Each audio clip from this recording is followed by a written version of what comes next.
Okay, welcome. For after a 2 week respite, we're finally kicking back into gear with these Wednesday night workshops, and I'm really happy that we're doing this, especially since over the past few months we've taken some voyages into the American system of political economy. I think many here have had a chance either to watch the recording, but I think most people that I see were there live in real time while these discussions were unfolding, where we read first Alexander Hamilton's report on the subject of manufacturers. We reviewed some extracts from Henry C. Carey's works on specifically his essay on money, as well as his harmony of interests.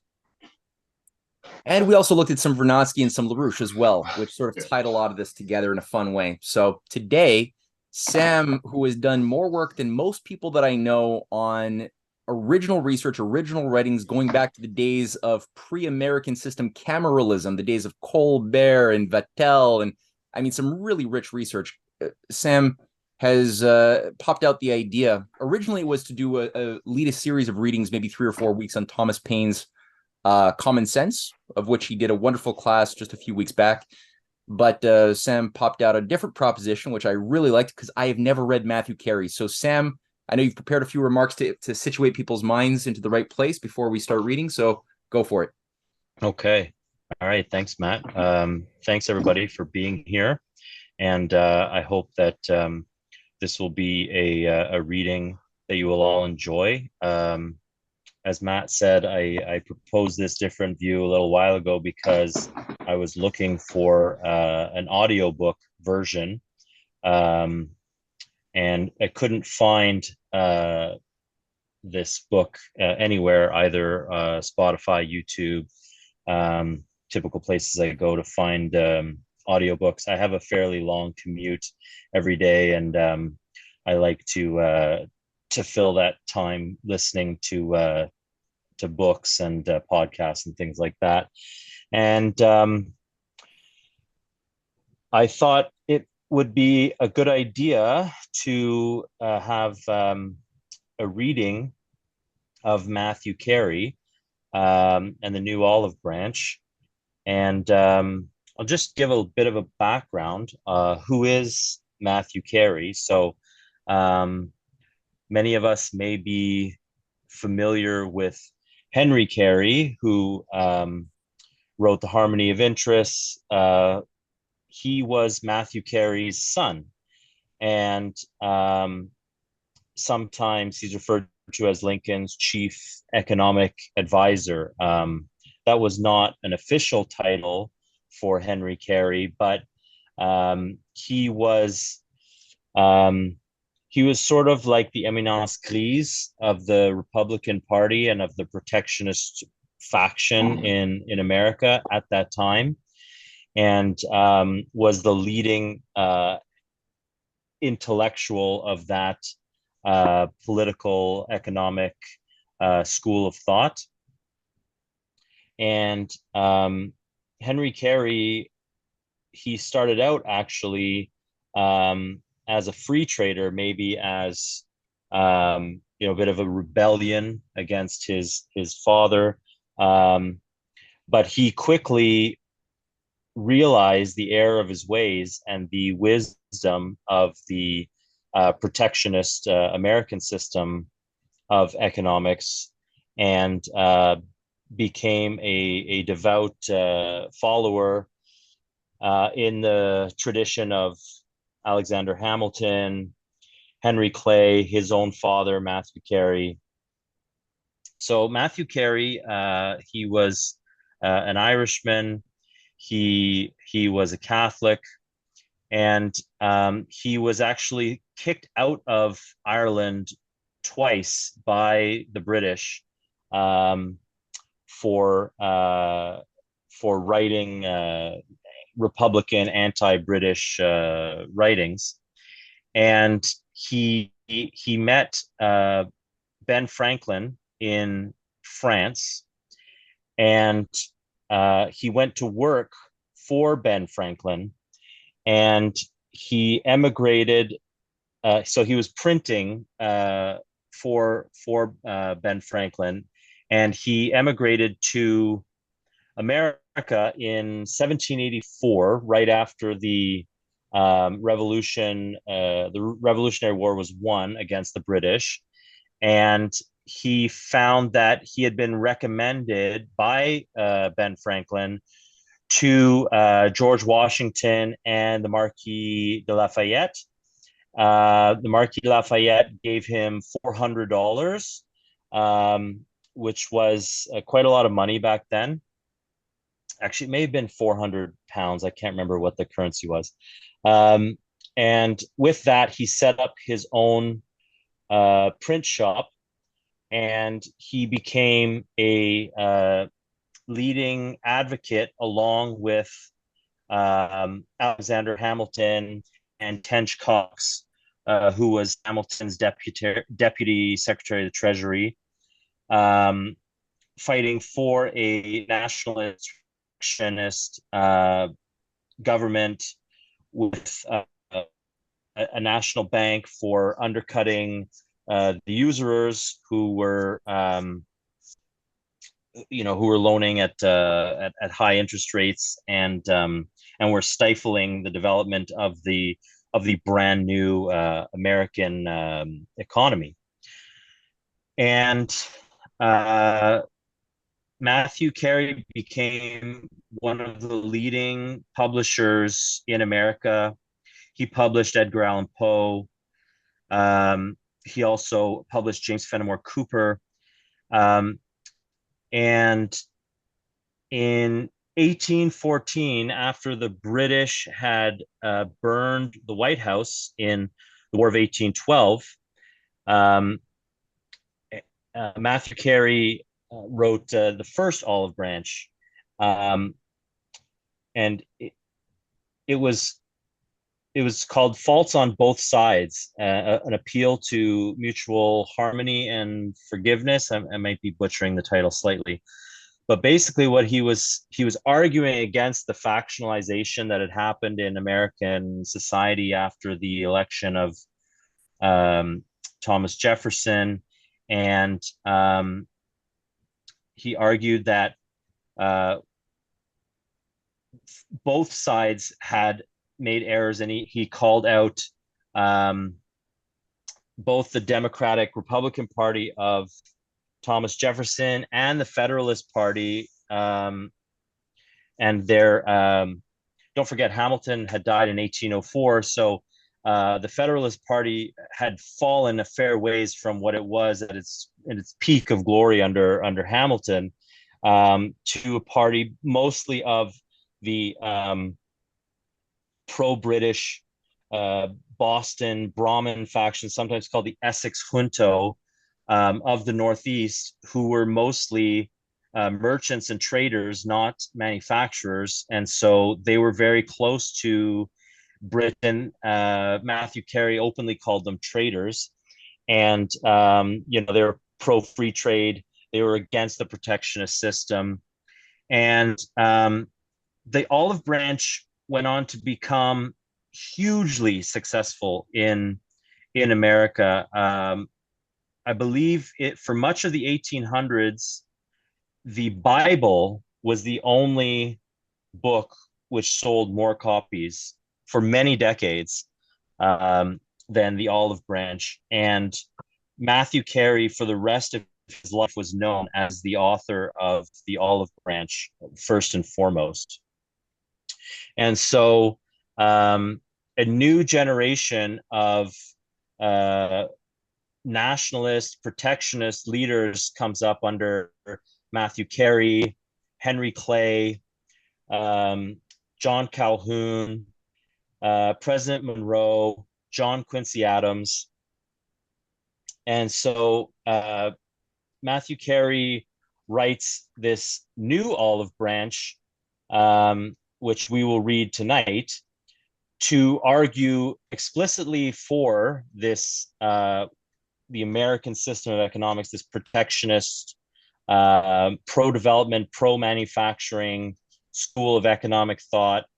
And he's very, very deliberate in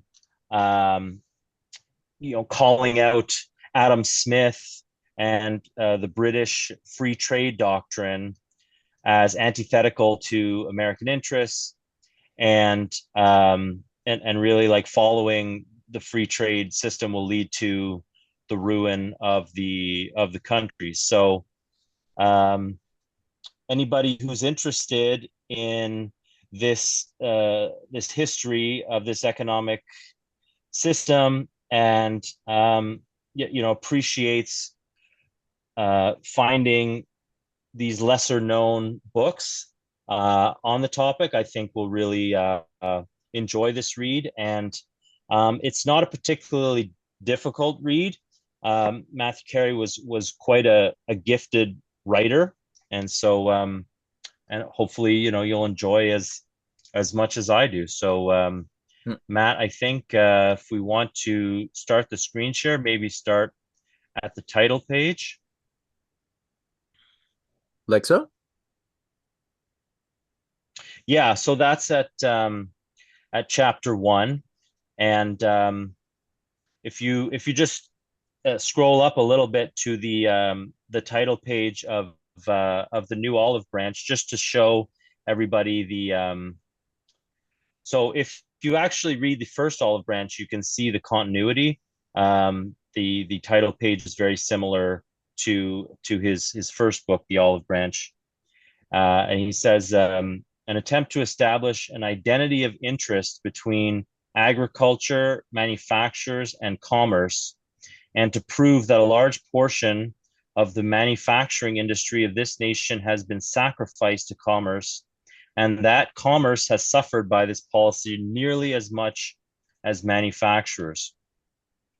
And this was published by Matthew Carey and Son. Of course, we know who his son was.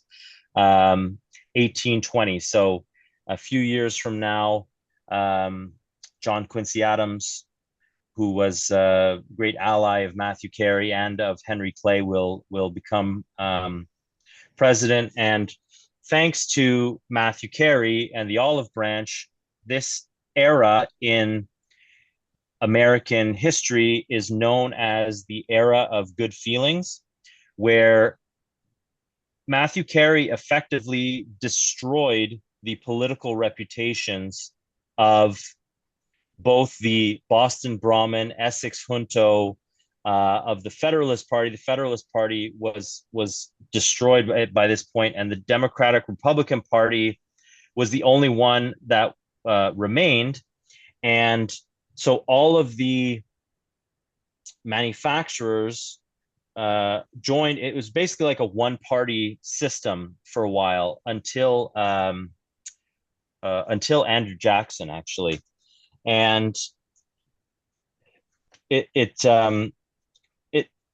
you can see the lineage to Henry Carey and the harmony of interests in what Matthew Carey is saying here. What Matthew Carey was trying to do was build a political machine of uniting the interests of farmers, laborers, industrialists, and merchants, showing that their interests were not in competition with each other, but their interests were all in harmony, and that encouraging the growth of domestic industry was beneficial not just the industrialists, but also for labor. It led to rising wages. In fact, like one of the huge errors in Marxist history is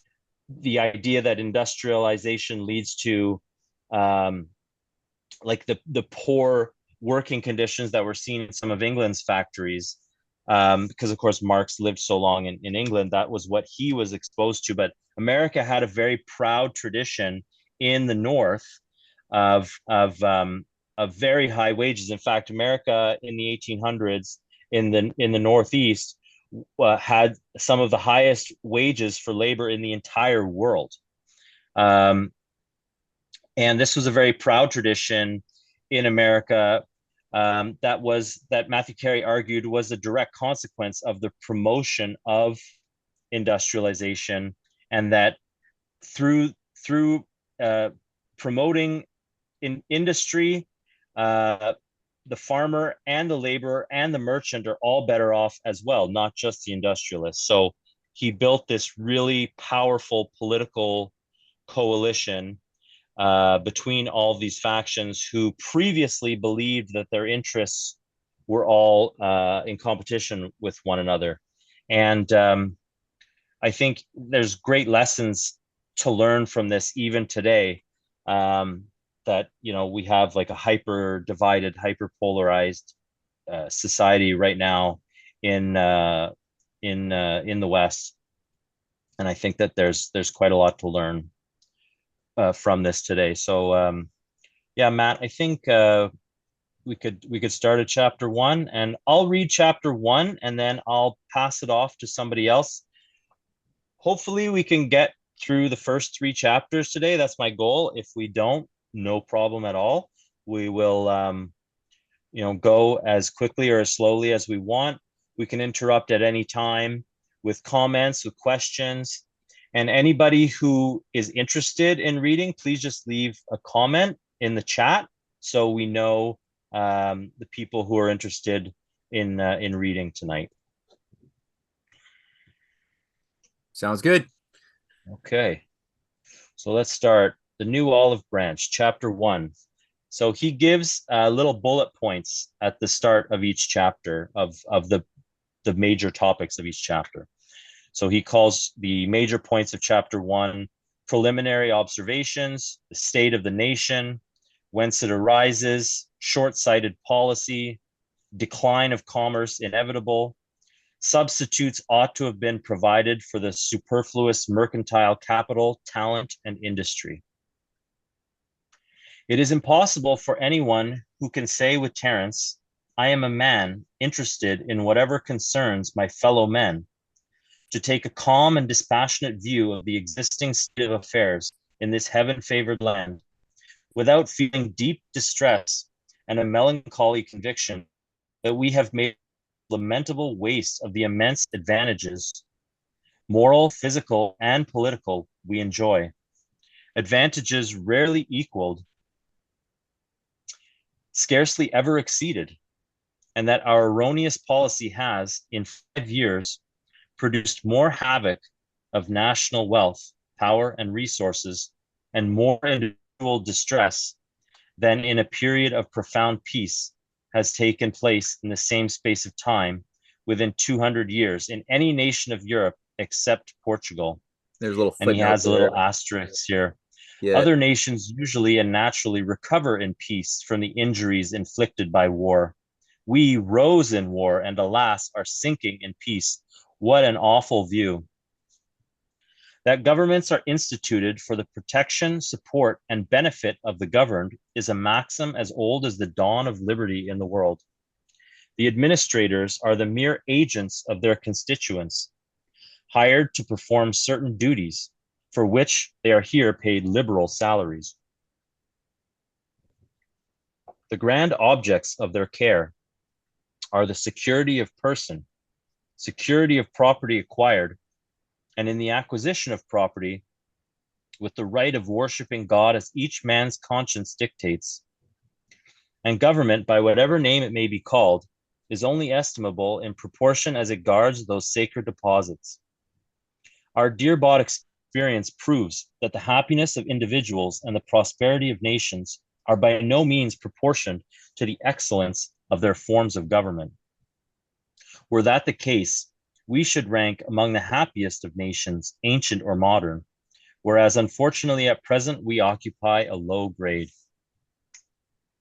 It is a melancholy feature in human affairs that no institutions, however perfect, no administration, however upright or wise, can guard the whole of a nation against distress and embarrassment. Accidents not to be foreseen, or if foreseen, not to be guarded against, imprudence, extravagance, and various other causes will frequently, in the most prosperous communities, produce a large portion of distress. This state of things is no impeachment to the goodness of the form of government or the wisdom of its administrators. But when large bodies of people, whole sections of a nation, are involved in distress and embarrassment, when capital, talents, industry, and ingenuity afford to their possessors no security of prosperity, when productive industry is laid prostrate, when the most useful establishments, the pride, the glory, the mainspring of the wealth, power, and resources of nations, are allowed to fall to ruins without an effort to save them on the part of the legislative power, when the constituents, writhing in distress and misery, call in vain on their representatives for relief, which is within their power to afford, there must be something radically wrong in the people, or in the form of government, or radically vicious and pernicious in its legislation. The policy of a free government, good or bad, emanates from the legislative body, which has the destinies of the nation in its hands. The executive officers of such nations, who are generally styled the administration, have little power to avert the evils of a vicious or to prevent the beneficent consequences of a wise legislation. This is peculiarly the case in our country. Preparatory to stating the plan I propose to pursue in this pamphlet, it is proper to exhibit a view of the actual situation of the country to justify the strong ground I mean to take. And believing the sketch given in the second address of the Philadelphia Society for the Promotion of National Industry to be correct, and its brevity being suited to the limits I am obliged to observe, I annex it. Number 1, our profitable commerce is nearly annihilated. 2, our shipping reduced in value 1/2. 3, of our merchants, a considerable portion bankrupt, and many tottering on the verge of bankruptcy. The commercial capital of the country reduced, it is believed, $70 millions. 4, our manufacturing establishments in a great measure suspended, and numbers of them falling to decay. 5, many of their proprietors ruined. 6, thousands of citizens unemployed throughout the United States. 7, our circulating medium drawn away to the East Indies and to Europe to pay for articles which we could ourselves furnish or which we do not want. 8, a heavy annual tax incurred to Europe in the interest payable on probably $20 to $25 million of government and bank stock, likewise remitted in payment. 9, real estate everywhere fallen 30, 40, or 50%. 10, our great staples, cotton, flour, tobacco, etc., reduced in price from 30 to 40%. 11, our merino sheep, for want of protecting the woolen manufacture, in a great measure destroyed, and those that remain not worth 10% of their cost. 12, large families of children become a burden to their parents, who are unable to devise suitable means of employment for them. 13, numbers of our citizens, possessed of valuable talents and disposed to be useful, but unable to find employment, are migrating to Cuba, where, under a despotic government, among a population principally of slaves and subject to the horrors of the Inquisition, they seek an asylum from the distress they suffer here. 14, hundreds of useful artisans and mechanics who, allured by our form of government, migrated to our shores, have returned to their native countries or gone to Nova Scotia or Canada, broken-hearted and with exhausted funds. 15, men of capital are unable to find any profitable employment for it in regular business.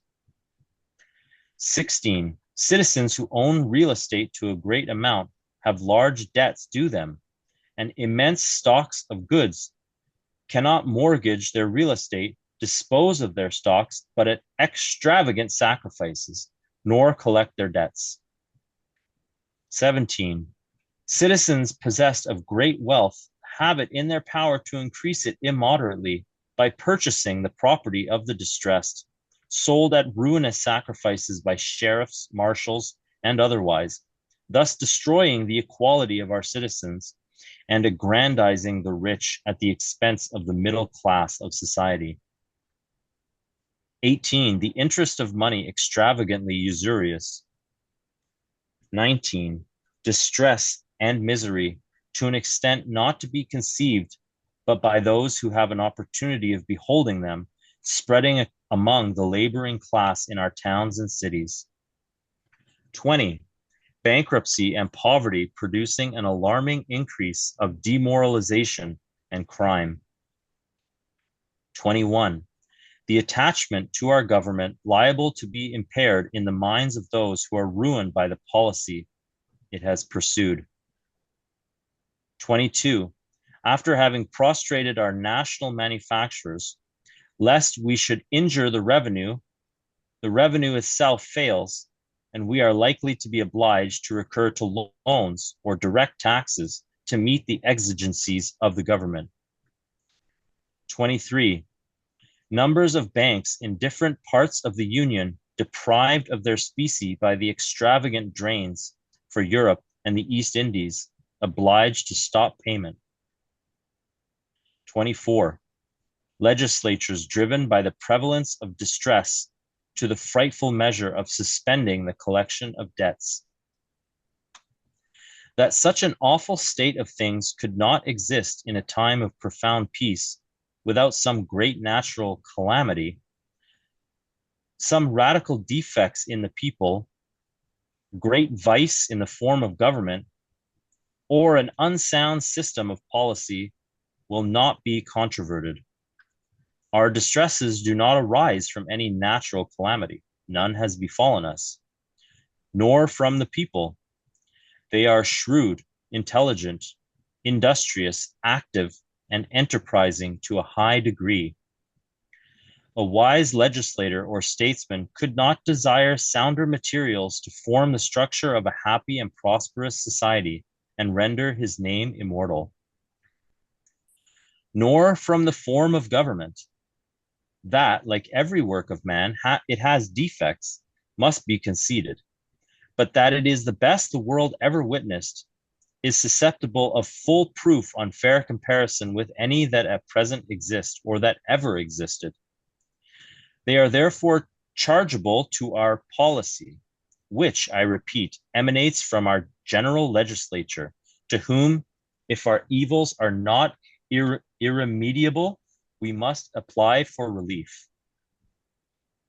This declaration as to the source of our distresses requires qualification, so far as regards the diminution of our commerce and the depreciation of the prices of our staples generally, which Congress could not have prevented.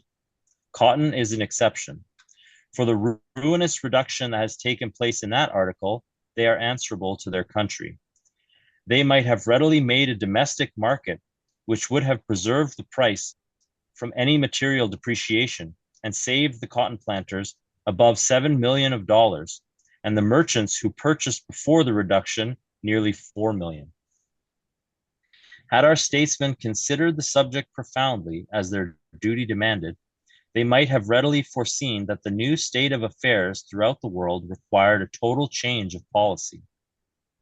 As we could no longer hope to be the carriers for Europe, and as the immense armies disbanded by the different belligerents would be devoted partly to the labors of the field and partly to workshops and manufactories, whereby not only the markets for our staples, breadstuffs particularly, would be diminished, but the quantity of manufacturers there would be greatly increased.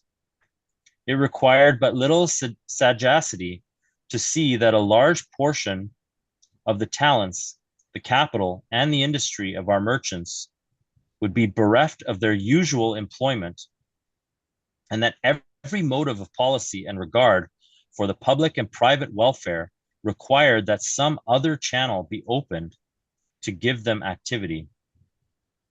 But these were views beyond the grasp of most of our statesmen, and far from holding out any new inducements to enter on manufacturing pursuits, which would have absorbed all the superfluous mercantile capital, They unwisely diminished those that existed by repealing the double duties in June 1816, whereby the revenue lost millions of dollars and the manufacturing industry of the country received a mortal wound.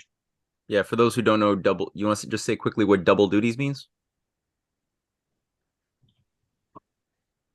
No, I don't know exactly. Oh, just tariffs, Enlighten us. protective tariffs. That's all. So there was the repeal after 1816 of protective tariffs, which caused a destructive effect as he's describing. Oh, okay. Like I know what duties are. I wasn't sure. Like double duties. Did it mean something No, different? So is that like a term um, that's used sometimes in place of tariffs? They call it double duties. I've only seen duties, but I guess it just the way I interpreted it was a lot of tariffs. But I don't know. I'm not too sure. It probably meant something else. I'll have to look that up. Yeah. Yeah, for those that don't know, like duties and tariffs, that's one of the main policies of the protective flank, which Hamilton first encouraged in the Report on Manufactures. And in addition to that, bounties was another big thing. They encouraged bonuses and rewards for technological advancement paid to industrious entrepreneurs. So they would give a reward saying we would like to achieve this, this, and this, and the first person who can come forward and demonstrate it, we have this bounty for you to sort of encourage that technological progress. Yeah. And people are more familiar with the perverse version of that in the form of like green subsidies nowadays, which Right, unfortunately is right. one of the few places in North America where we see an example of it, but for all of the wrong things. Yeah, that's really crucial that it can be used like the promotion of casinos and the liquor stores, and lead to the absolute ruin of society as well. So it's a crucial question of what do you encourage, what do you protect. Yeah. Okay, and the manufacturing industry of the country received a mortal wound. It required but slender consideration to have foreseen at an early period the goal to which the policy we pursued after the late war tended. The domestic exports of the country, the grand legitimate fund for the payment of our imports for 20 years, from 1796 to 1815, inclusive, amounted to only $698,676,879, or an average of nearly $35 million. Whereas our imports in the year 1815, exclusive of re-exportations, amounted to above $118 million. Lives there a man who could for a moment doubt where such a course of proceeding would land us, or that our exports, which under the immense advantages we enjoyed during the French Revolution, only rose to the above average, would never in a time of peace enable us to pay for such extravagant importations. It was impossible to take a most superficial view of the subject without being satisfied that we were as completely in the high road to destruction as a young man who has attained to the possession of a large estate and who expends more than double his income. A wonderful feature in the affair is that the net impost which accrued in 1815 was $36,306,022, being 1 million more than the preceding average of our exports for 20 years. Independent, therefore, of all concern for our manufacturers, and indeed, were there not a single manufacturer in the country, some decisive efforts ought to have been made to diminish our imports in order to arrest the career of national impoverishment. But the flourishing state of the revenue, which with too many of our statesmen absorbed all other considerations, appeared to promise a new fiscal millennium. And hence the fatal repeal of the internal duties, which was carried by the overwhelming majority in the House of Representatives of 161 to 5 in December 1817. than which a more wild and injudicious measure could hardly have been devised. We have lived to see its folly and to deplore its consequences. What would be the thought of the skill? Hold on, I have an error on my PDF here, so I'm going to read from yours, Matt. Of the physician who, while bleeding his patient to a state of inanition, was congratulating himself on the quantity and excellence of the blood pouring out of his veins. Such is the case precisely of those statesmen who form their ideas of national prosperity from the great extent of the customs, more frequently a sign of decay, as it has proved with us. What a sound lesson Uztariz, a Spanish author, gives on this subject. How deserving of attention, but how little attended to. It aggravates the calamity of our country that the customs have improved and yielded more by the increase of imports, since it is so unfortunate a circumstance for us that in order to advance them $1 million, estimating one duty with another at the rate of 8%, after an allowance for frauds and indulgences, there must be drawn out of the kingdom 12 millions of dollars. It cannot be too deeply lamented that in placing before Congress the calamitous situation of our manufacturers and manufacturers, which, by the way, is but very lightly touched on, both the President and the Secretary of the Treasury, the former in his message and the latter in his annual report, in recommending attention to the relief of this suffering class of citizens, express some hesitation on the subject and speak hypothetically, particularly the Secretary. The President states, "It is deemed of importance to encourage our domestic manufactures. In what manner the evils which have been adverted to may be remedied, and how it may be practicable in other respects to afford them greater encouragement, paying due regard to the other great interests of the nation, is submitted to the wisdom of Congress." The observation of the Secretary is, "It is believed that the present is a favorable moment for affording efficient protection to that increasing and important interest, if it can be done consistently with the general interest of the nation." Good heavens, what an appalling if!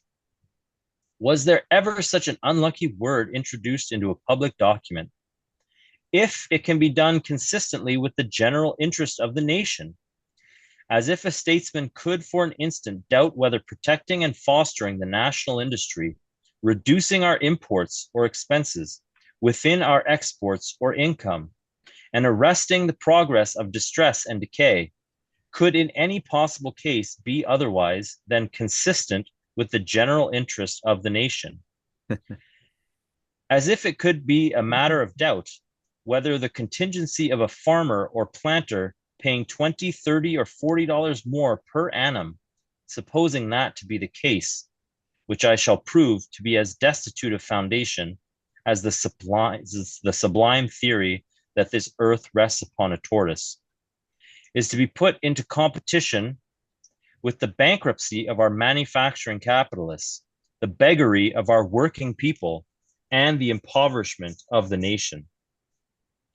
So we're starting to see little emergence of the harmony of interests theory.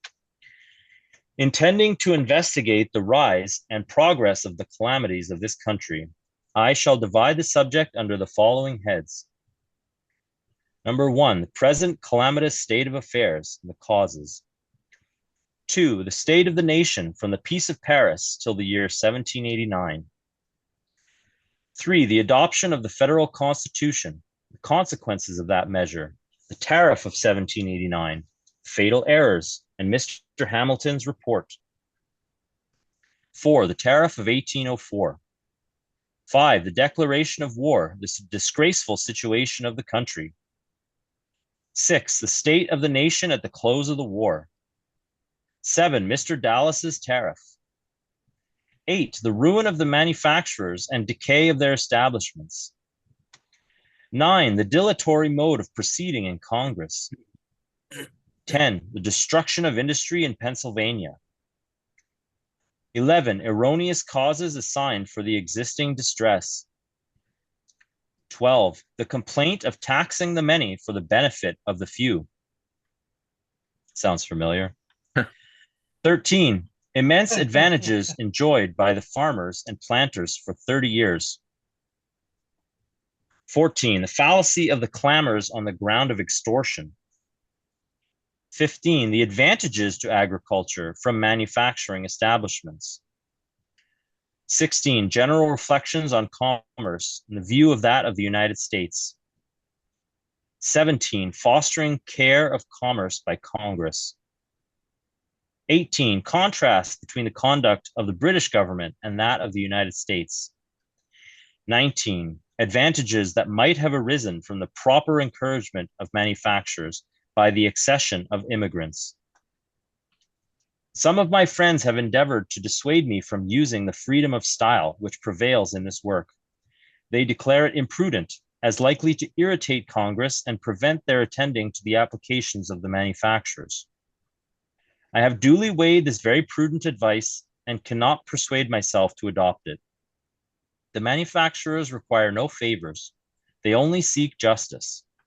Believing the system pursued radically vicious and pernicious, it is the right and the duty of every man who suffers by it to enter his protest against the ruinous course pursued, to trace it to its causes, and to display its consequences. I have used the language of a free man. If the conduct I denounce betrays a manifest departure from duty, can there be any impropriety in marking the departure? In countries less free than the United States, far greater severity is used in discussing the conduct of government. Why then should it be criminal or improper here? If any of my statements be incorrect or my inductions illogical, I shall freely retract and apologize for them. But till then, I throw myself on the good sense of the community and dare the consequences. Nice. So it's a really good opening chapter. It demonstrates quite clearly what he's trying to do, the history he's trying to show us. He's setting up the following chapters that we're going to read. And I think as good as that chapter was, now I consider we're getting into the real meat of the book here, and that the following chapters are even better, in my opinion. So we have a volunteer already in the chat box. Nathan said he's interested in reading. Can you Great. see the script okay, Nathan? Yeah, I'm gonna have to. There might be a little issues with making it bigger and stuff like that. Actually, Nathan, but I think I can do it. realized the one problem Yeah. is that What your is it? connection is very choppy. So that's probably, unfortunately, not the best for the recording for people listening, driving to work or something, to have a choppy connection. Is it that bad? It was when we were talking before the recording. You could try for a page or two and see how it goes. And if it's let's see how it goes. Right now, he sounds okay. Yeah, right Okay. now it's okay. Yeah. All right, try it out. Chapter 2. Do you want to just zoom in a stop me little bit, if it chops up? If it chops up, then have somebody else prepared to read, and I'll okay. All right. Well, And I'll just stop it. Yeah. Chapter 2. Sketch of the state of the nation from the Peace of Paris till the organization of the present federal government. Analogy with our present state. Unlimited freedom of commerce fairly tested.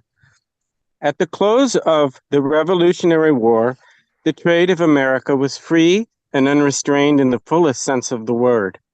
According to the theory of Adam Smith, Say, Ricardo, and the Edinburgh reviewers, and the authors of the encyclopedia, her ports were open with scarcely any duties to the vessels and merchandise of all other nations. The rate of duties in Pennsylvania was only 2.5%. Even these were nugatory, because there was a free port established at Burlington by the state of New Jersey, where goods intended for Philadelphia were entered and conveyed over to this city clandestinely. The same fraudulent scenes were acted in other states, and thus trade was, as I have stated, wholly free.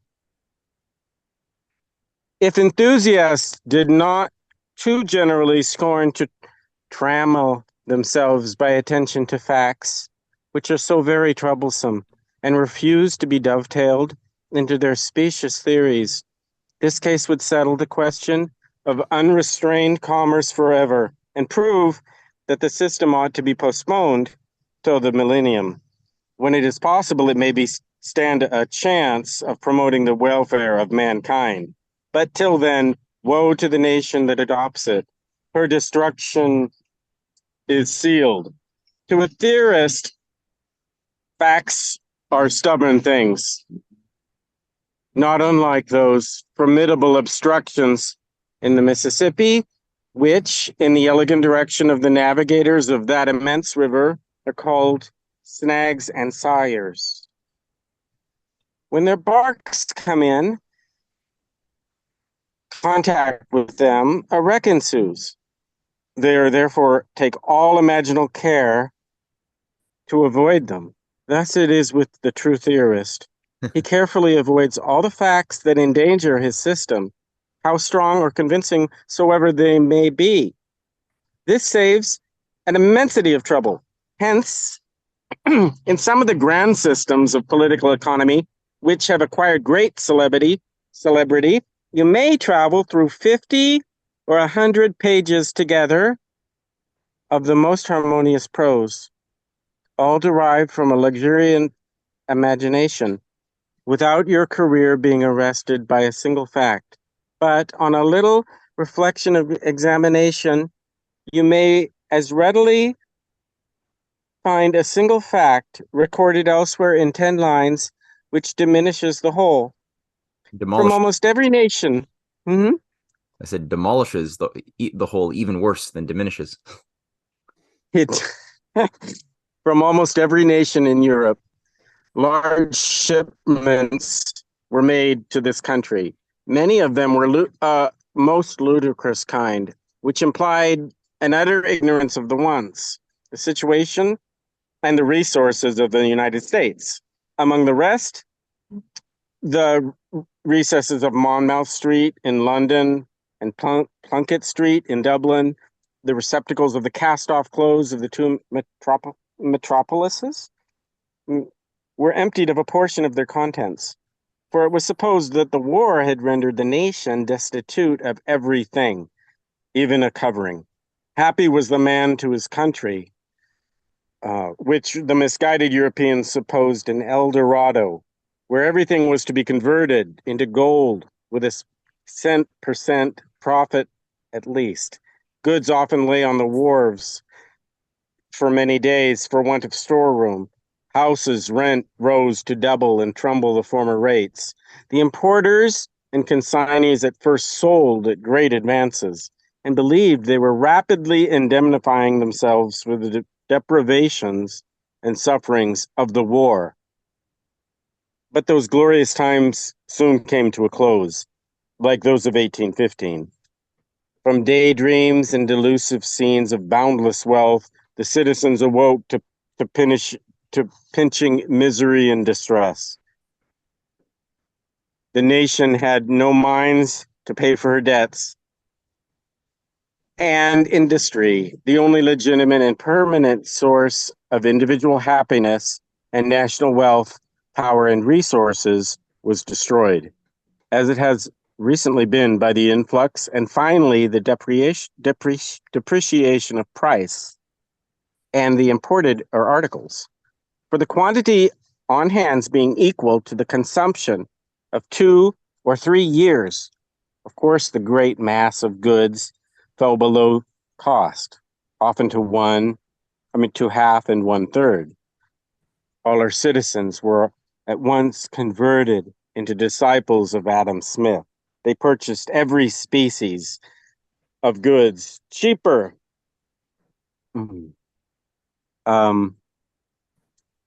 cheaper than they could be manufactured at home. Accordingly, domestic manufacturers were arrested in their career. The weaver, the shoemaker, the hatter, the saddler, the sugar baker, the brewer, the rope maker, the paper maker, etc., were reduced to bankruptcy. Their establishments were suspended. Their workmen were consigned to idleness and beggary. The payments for the foreign rubbish exhausted the country, or nearly the whole of its specie, immense quantities of which had been introduced to pay the French armies, and likewise from the Spanish colonies. Two-thirds probably of the specie then in the country were composed of French crowns. However, the calamitous, the present state of affairs, we have not yet sunk to the low, so low an ebb as that period. I have in 1786 seen 16 houses to let in 2 squares of about 800 feet in one of the best sites for business in Philadelphia. Real property could hardly find a market. The number of persons reduced to distress and forced to sell their merchandise was so great, and those who had money to invest were so very few, that the sacrifices were immense. Debtors were ruined without paying a fourth of the demands of their creditors. They were worth large estates, who had unfortunately entered into business. They were most unprecedented. There were most unprecedented transfers. There were most unprecedented transfers of property. Thank you. Men worth large estates who had unfortunately entered into business were in a year or two totally ruined. Those who had a command of ready money quadrupled and quintupled their estates in an equally short space.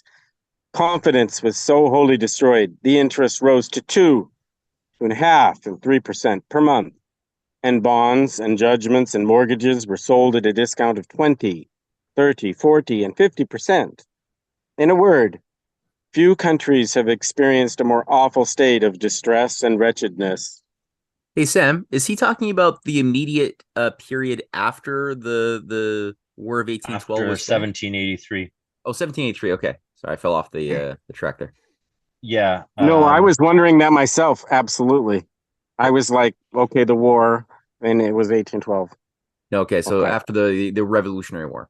Okay. Yeah, he Right. says just above, he said, I have seen in 1786, Okay. seen 16 houses to let in 2 squares in one of the best sites.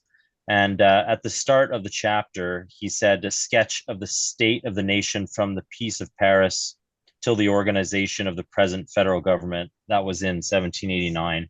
Right on. So we'll see him describing the economic misery the nation was suffering under when Washington and Hamilton came in 1789. Mm-hmm. While our citizens were writhing under these evils, destitute of a circulating medium, industry universally paralyzed,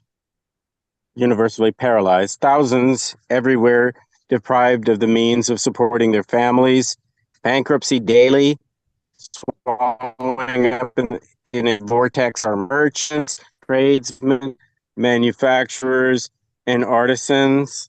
It is not wonderful that recourse has had to various indefensible means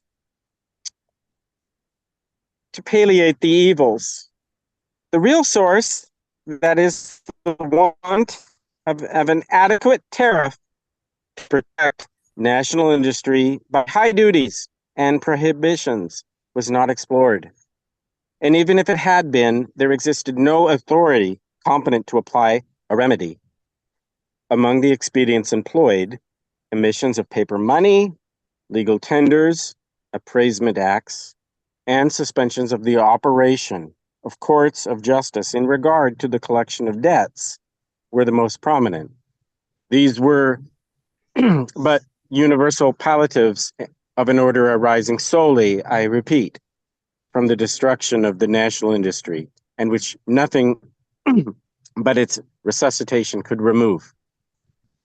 In Massachusetts, the sufferings rose higher than in any other part of the United States. Riotous collections of people assembled in various parts of the periods for convening the courts of common places, pleas, to prevent their proceedings, and actually in every instance but one, according to Judge Marshall, carried their purposes into execution. In fact, so severe was the distress and so numerous were the debtors that they had a kind of majority in the legislative, more, I can't read that. Oh, more than once. Oh, more than once. Uh,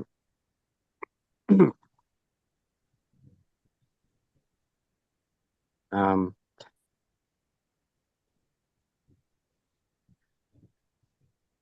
the evil under the existing form of government was incurable. It ended in an open insurrection under Shays, a revolutionary officer, which was crushed of the energy of Governor Baldwin and his council and the decisions of Generals Lincoln and Shepard. Hey, just quick, Sam. Little trivial question here. What was Shays' Rebellion? Do you know? I have a vague, fuzzy memory, but was that the Whiskey Rebellion or the? No, it was not the Whiskey Rebellion. The Whiskey Rebellion took place after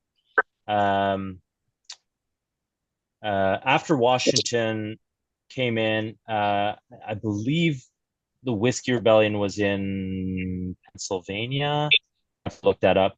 But actually, Washington actually led the troops, the federal troops, in to put down the Whiskey Rebellion. Shays' Rebellion was in Massachusetts. Yeah, it was led by, like he says, Shays was an officer in the Revolutionary War. So, like he was a patriot, and a lot of it was the economic distress of the country, and a part of it also was the Articles of Confederation, that the government was unsuitable and that there needed to be change in the the structure of the government in America. Hey, Matt, can I interrupt for a second? Of course.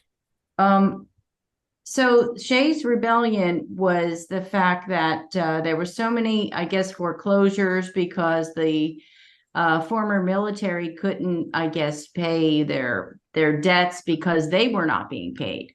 So their salaries, I believe, were withheld, and it caused a lot of foreclosures. And so this guy said, look, enough's enough. We're not going to let you keep foreclosing. And I believe that that's what Shays' Rebellion was. I recently read it somewhere. Cool. And so that's what caused it. And I think Washington said, oh, no, you don't. And so, they put it down, but they were upset because they were not being paid. They were promised to be paid and they couldn't pay their mortgages. And, these are the guys that fought in the revolution. Yeah, of course. So that's what I'm.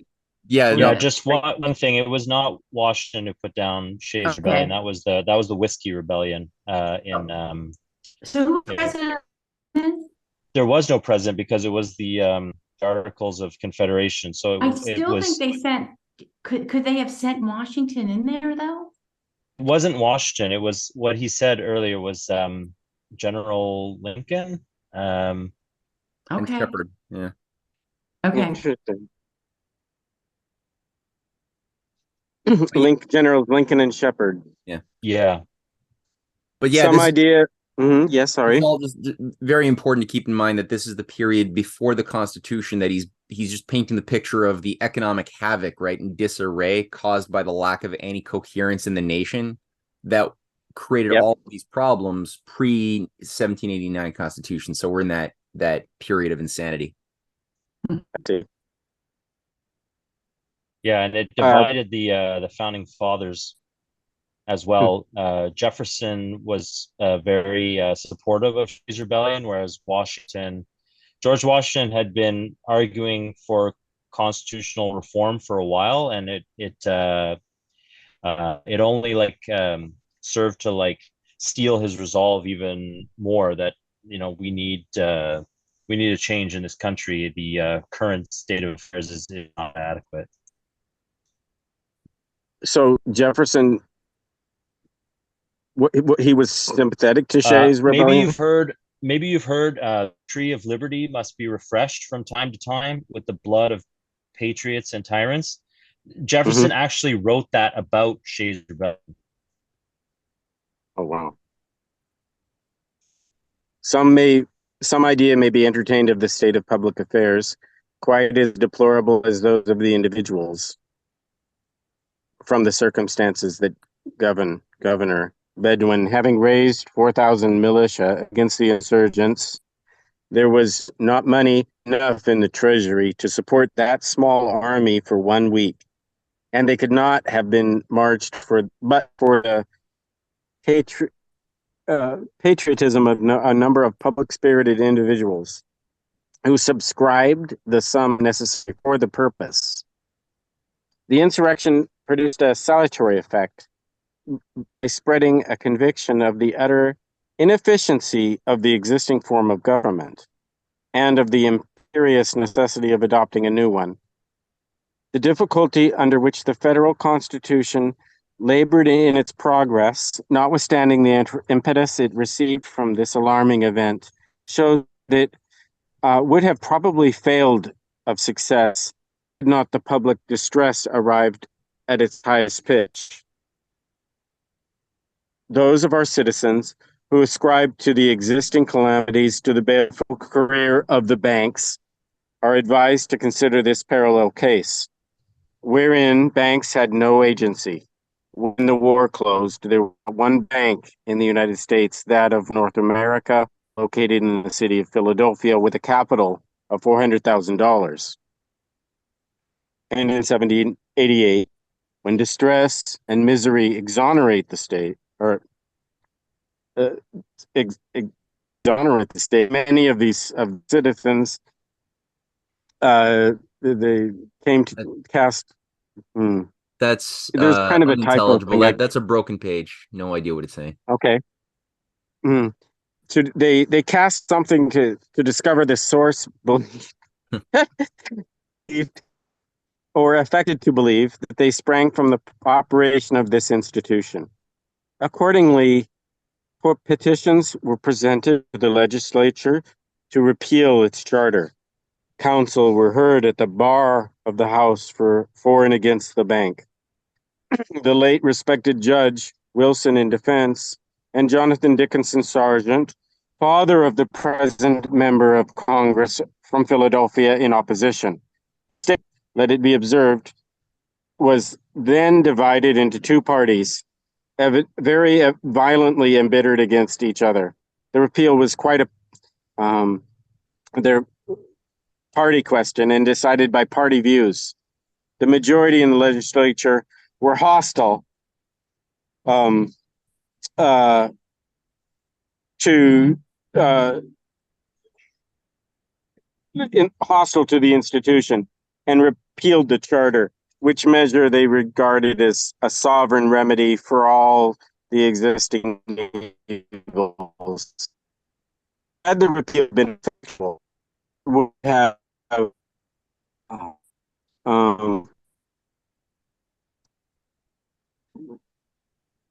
it would have multiplied instead of diminishing them. But having a charter from Congress, the bank set the legislator at defiance and pursued the even tenor of its way, unruffled by the things of the pitiless storm. It may gratify curiosity to see the view given of the tremendous influence which was conjured up for this institution in order to alarm the citizens and justify the repeal. The committee to which the petitions were referred in their report stated, Governor No, it's another broken page. feigners will doubtless be more in decision of stock until the time may arrive that enormous engine of power may become subject to foreign influence. This country may be agitated with the politics of European courts, and the good people of America reduced once more into a state of subordination and dependence upon some one or other of the European powers. On the 17th of February in the year 1784, the Massachusetts Bank was incorporated with power to hold in real estate 50,000, I don't know what kind of money. Those are pounds. Yeah. Sorry. Like you and to the and to raise a capital stock of 500,000 pounds. The subscription did not, I have reason to believe, exceed at that time $400,000. In the same year, the state of New York incorporated the bank of that name, with the extent of whose capital I am unacquainted. They were the only banks in existence in the United States, previous to the adoption of the federal Constitution.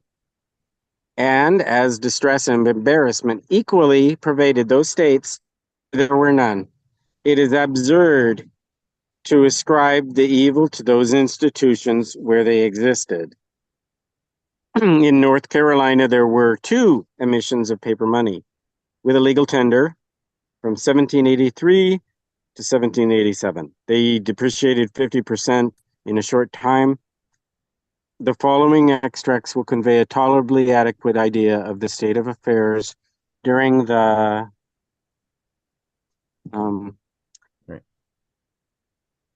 period embraced in this chapter and exonerate me from the charge of exaggeration. Okay, they cannot fail to be worthy of the attention of such of our statesmen as are disposed to trace the national calamities of their proper causes in order to guard against the return of a future period.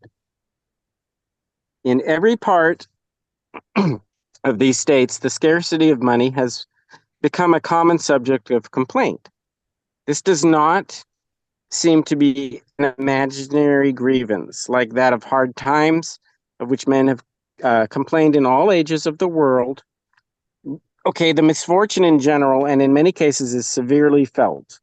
The scarcity of money is so great, or the difficulty of paying debts has been so common, that the riots and combinations have formed in many other places, and the operations of civil government have been suspended. Goods were imported in a much greater amount than could be consumed or paid for. Thus was the usual means of remittance by articles, growth of the country almost annihilated, and little else the specie remained to answer the demands incurred by importations. The money, of course, was drawn off, and this being inadequate to the purpose of discharging the whole amount of foreign contracts, the residue was chiefly sunk by the bankruptcies of the importers. The scarcity of specie, acting principally from this cause, was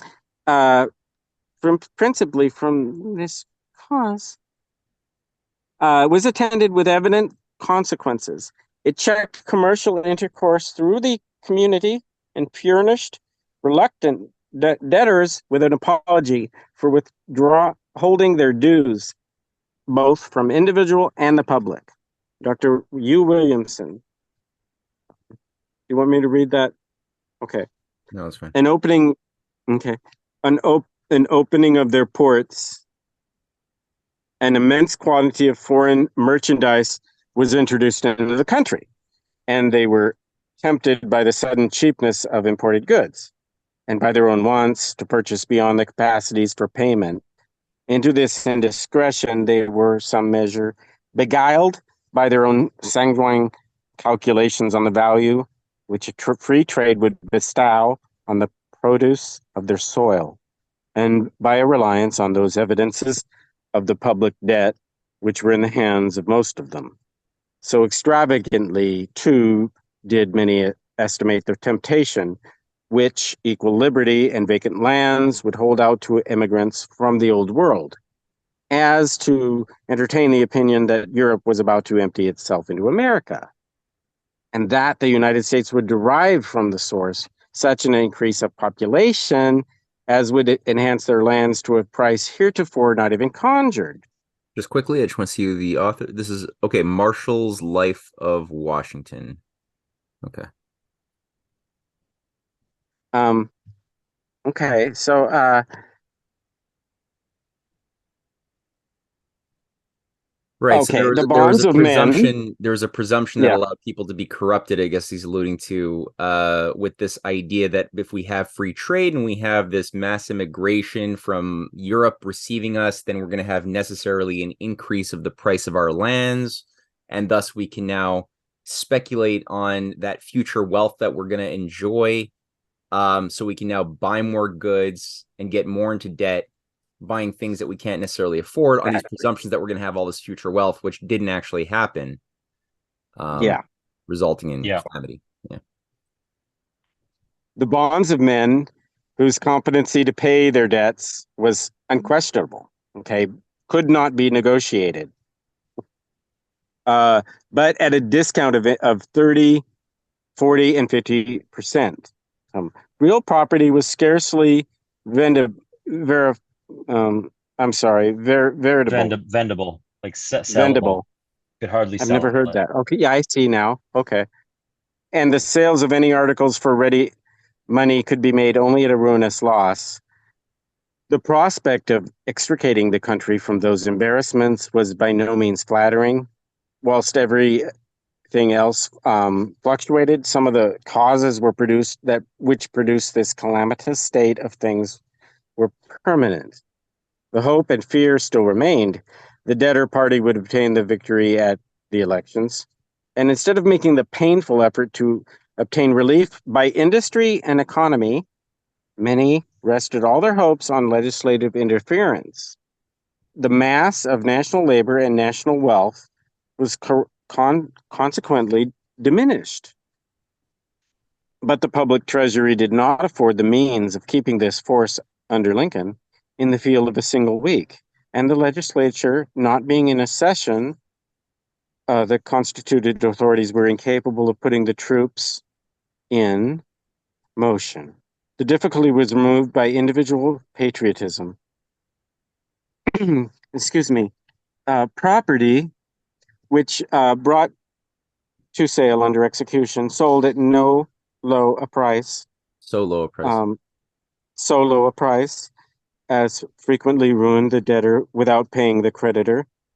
A disposition to resist the laws became common. Assemblies were called oftener and earlier than the Constitution or laws required. Laws were passed by which property of every kind was made legal tender in the payment of debts, though payable according to contract into gold or silver. Other laws installed in the debt so that the sums already due, only a third, and afterwards only a fifth, was annually recoverable in the courts of law.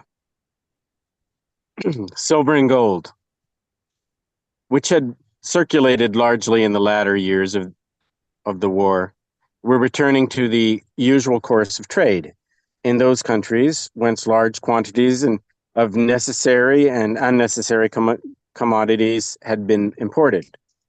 Had any general system of impost been adopted, some part of this money might have been retained and some part of the public debt discharged.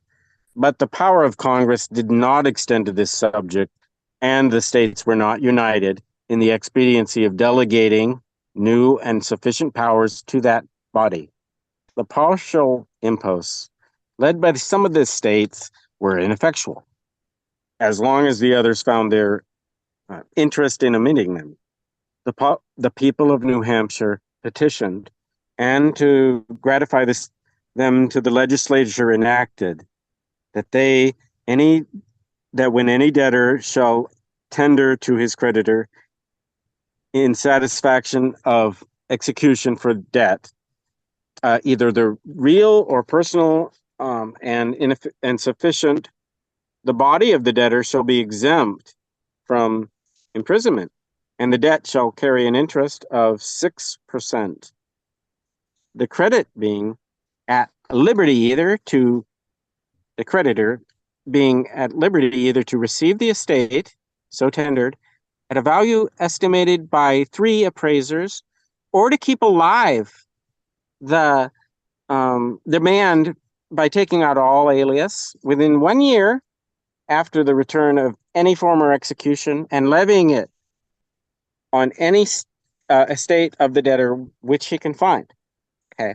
The distressing state of things accounts for a fact which has always excited deep regret, and which I believe has never been traced to the source. I mean the depreciation of the public securities, which the holders were obliged to part with at 10, 12, and 15 cents in the dollar, whereby a large portion of the warmest friends of the revolution who risked their lives and embarked on the entire property in its support were wholly ruined, and many of its deadly enemies who most immoderately enriched. Never was Virgil's celebrated line more applicable: sic vos non vobis maleficia apis, which I don't know what means. Juan? I don't know what that means. Yeah, it means you work but not for yourselves. Apis is bees. It means thus do ye bees for others make honey. So you work but for others. I see. I know what that means. Right. Okay. The reader is requested to bear these pictures of distress in mind during the perusal of the chapter in which I propose to investigate the causes assigned for the evils under which the community labors at present. They shed strong light on the subject, where, as I am aware of the perniciousness of adherence of mankind theory and the difficulty of breaking the intellectual chains by which it holds the mind, I cannot refrain from again urging the strong case of the country at this period in the most serious consideration of the disciples of Adam Smith, Say, Ricardo, and the other political economists of that school. It ought to dispel forever the mists on the subject of unrestrained commerce, which that abstruse work, the wealth of the nations, has spread abroad. Hence, here the system had a fair scope for operation. The ports of the country, I repeat, were open to the commerce of the whole world, with an impost to light as not even to meet the wants of the treasury. Consequences followed, which have never failed to follow such a state of things. Our markets were glutted. Prices fell. Competition on the part of our manufacturers was at an end. They were beggared and bankrupted. The merchants, those importations had ruined them. When they were themselves involved in the calamity, they were themselves involved, okay, and the farmers who had felicitated themselves on the grand advantage of buying foreign merchandise cheap, sunk likewise into the vortex of general destruction.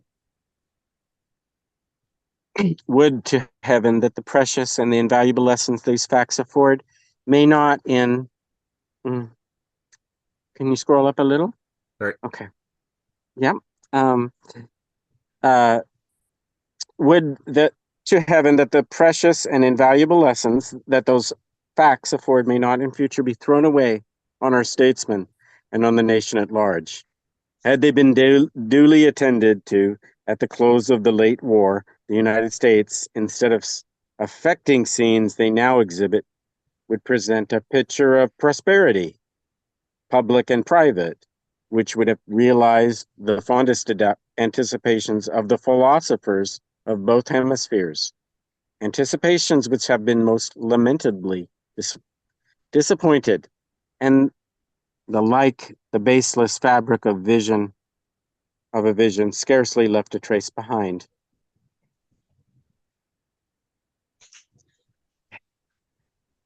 Okay, so we see here a picture painted pretty clearly of the state of affairs before 1789.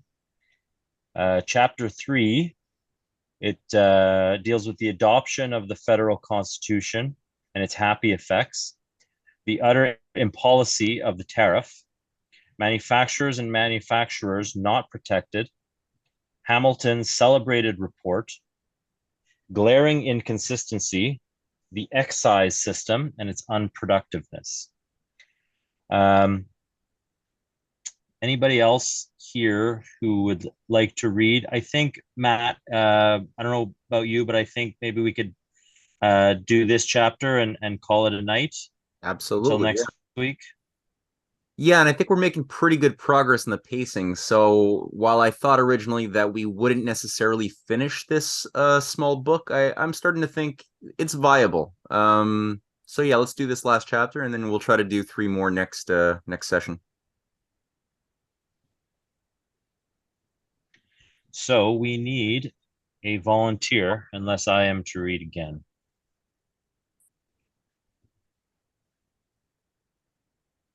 Paul tends to be a pretty good volunteer. Paul, are you still there? He's on mute right now. Yeah, no, look, I'm back. The only reason I haven't volunteered is I've got a slightly bad cough. Oh, good excuse. No worries. Okay. That's why I've had my microphone off the whole time, you know. I mean, I could probably do it, probably get through it, but it would be punctuated by the occasional paroxysm. No, you get better. We'll call on you next week. Okay. Yeah. Look, I'm enjoying it and everything like that, and I might happily have some comments at the end, whatever. But I almost put something in the chat room a while ago saying, look, I'm really, as Matthew says, I'm usually the first to volunteer. Yeah. Today, I can give a go at it. Yeah. I can try. Yeah, who said that? Kelly. Kelly. Okay. Yeah. Great. Okay. It's the first time I read on the rising tide here. Welcome. So we'll see how it goes. You Adoption. sound good. Sound Thank nice you. and clear. Adoption of the federal constitution, its happy effects, utter impolicy of the tariff, manufacturers and manufacturers not protected, Hamilton's celebrated report, glaring inconsistency, excise system, its unproductiveness. The adoption of the federal constitution operated like magic, produced a total change in the state of affairs, and actually removed no small portion of the public suffering. By confidence, it inspired even before the measures of the government could be carried into effect. The United States began their career in 1789 with advantages never exceeded, rarely equaled. The early administrators of the government had a high degree of responsibility. They were laying the foundations of an empire which may be the most extensive and powerful the world ever knew, and whose destinies they held in their hands. The tariff was fraught with errors of the most grievous kind. Disregarding the examples and the systems of the wisest nations of Europe, it was calculated to sacrifice the resources of the country for the benefit of foreign manufacturing nations. And indeed, had it been framed by an agent of any of those nations, it could not have answered the purpose better. It afforded them nearly all the benefits usually derived from colonies without the expense of their support. It deprived their manufacturing citizens of all the advantages of reciprocity in their intercourse with the rest of the world. The era is not long passed over when any man who dared to arraign the conduct of the early Congresses under the federal Constitution and accuse them of having established tariffs which sacrifice the dearest interests of their country and clipped its wings in the fight towards the high destinies to which its extent, its government, the energies of the people, and the great variety of other advantages which it possessed, bid it aspire, would be regarded with jealousy and covered with obloquy, the voice of reason, of truth, amidst the loud clamors of prejudice and party. But I trust the fatal results of the system have prepared the public mind to hear with patience and judge with candor the facts on which I ground these opinions and the inductions I draw from them. To those who consider the mode in which these members of Congress are elected, the various quarters from which they come, the degrees of The different degrees? the different degrees of illumination that prevail in the districts they respectively represent, how many neglect to prepare themselves fully for the stations they occupy.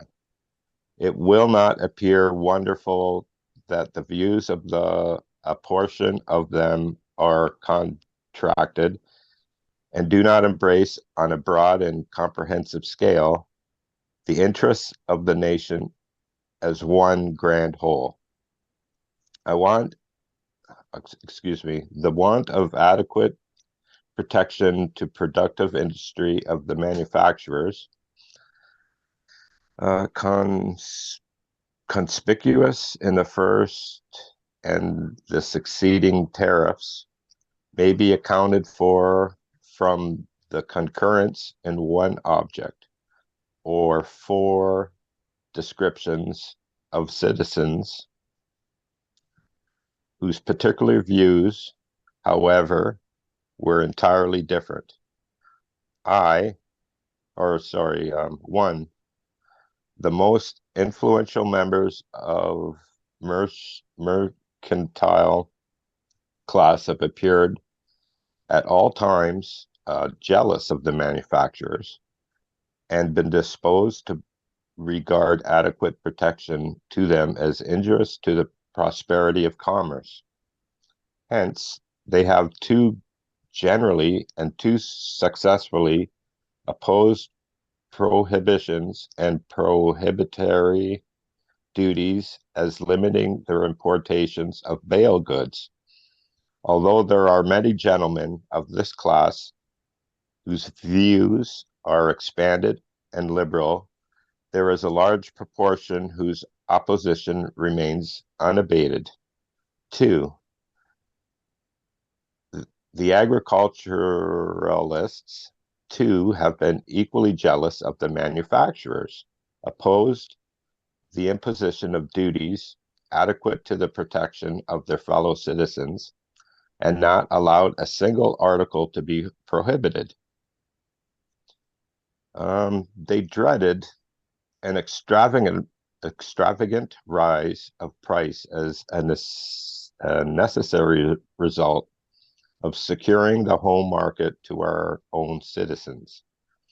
It does not appear to have ever entered into their calculations that in a country like the United States, where monopolies are excluded and where industry and enterprise so generally prevail, there are so wholly uncontrolled, the competition would, to use the words of Alexander Hamilton, assuredly bring prices to their proper level.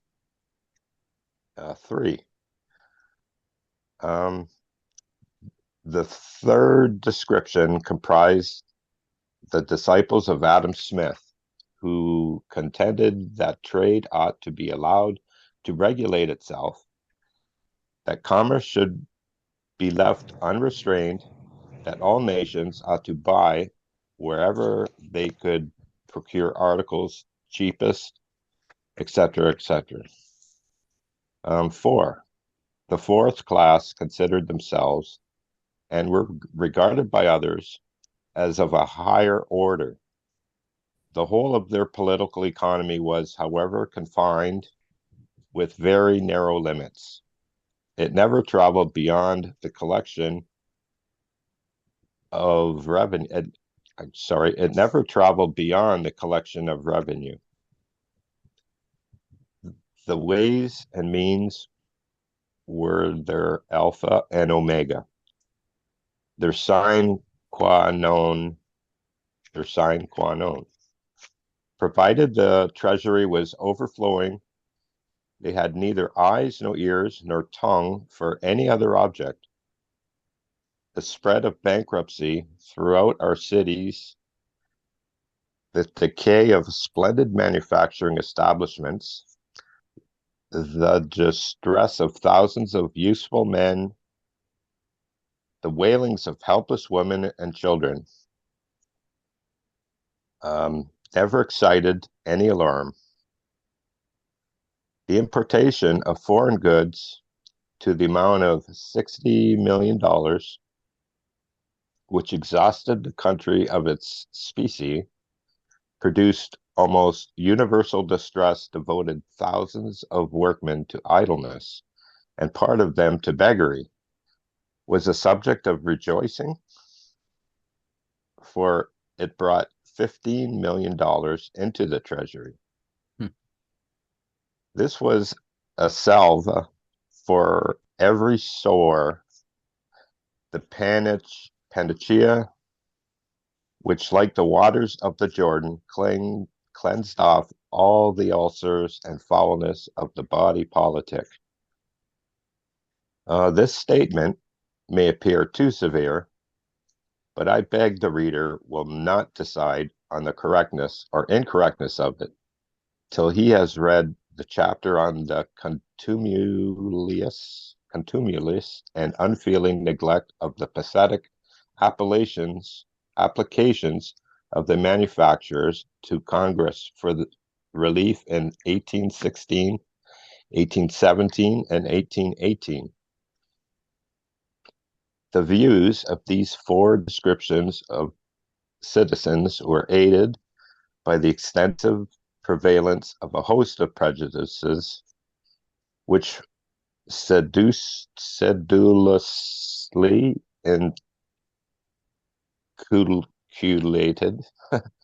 Sedulously inculcated. That would be secretly. By the foreign agents, whose wealth and prosperity depended on keeping this market open to their fabrics and repressing the growth of our manufacturers. The idea of immense superiority of agricultural pursuits and agriculturalists over manufacturers and manufacturers almost universally prevalent. It has been fondly cherished by Great Britain and her friends here during the colonial state of the country, and long afterwards, and no portion of the citizens of the United States were unable to divest their minds of the colonial trammels when the country assumed its independent rank among the nations. 2.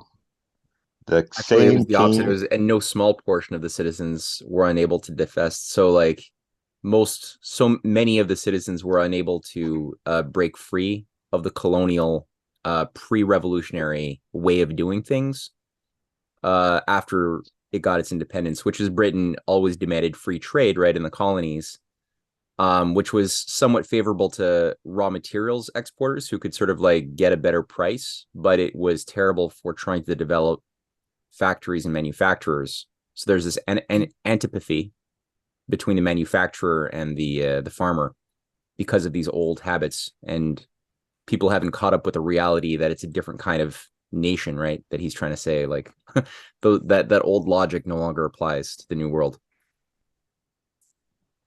Not that it ever really did.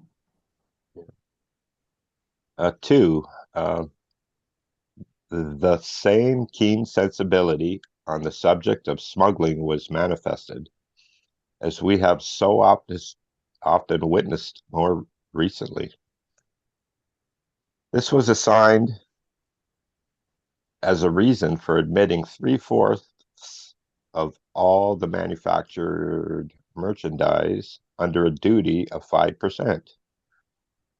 Number three, the miserable outcry on the subject of taxing the many for the benefit of the few, which is still used as a sort of war whoop against the manufacturers, was then in full force.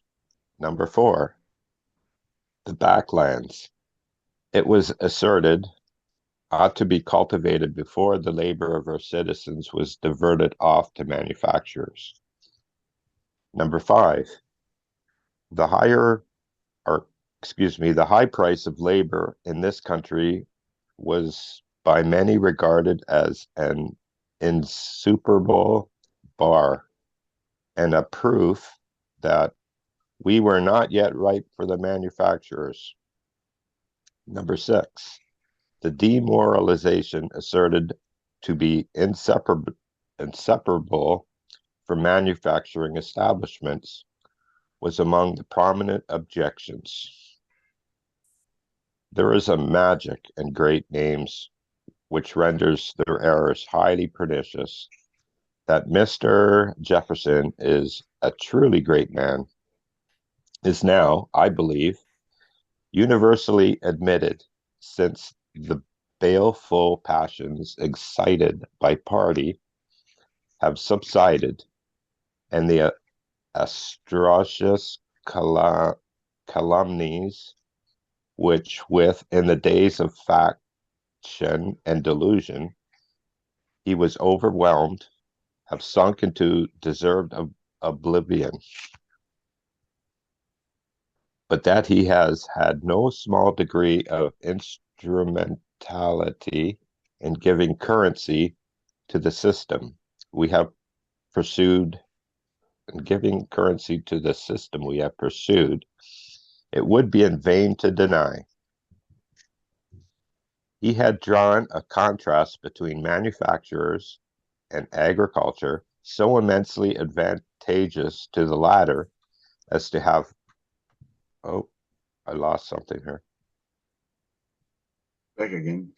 So immensely advantageous to the latter as to have fostered the old and excited new prejudices against the former, many of which still maintain their sway. Mr. Jefferson was born, brought up, and lived in a slaveholding state, a large portion of the industry of which is devoted to the culture of tobacco, one of the most pernicious kinds of employment in the world. It more completely exhausts the soil and debases and wears out the wretched laborer than any other species of cultivation. How, under such circumstances, he could have drawn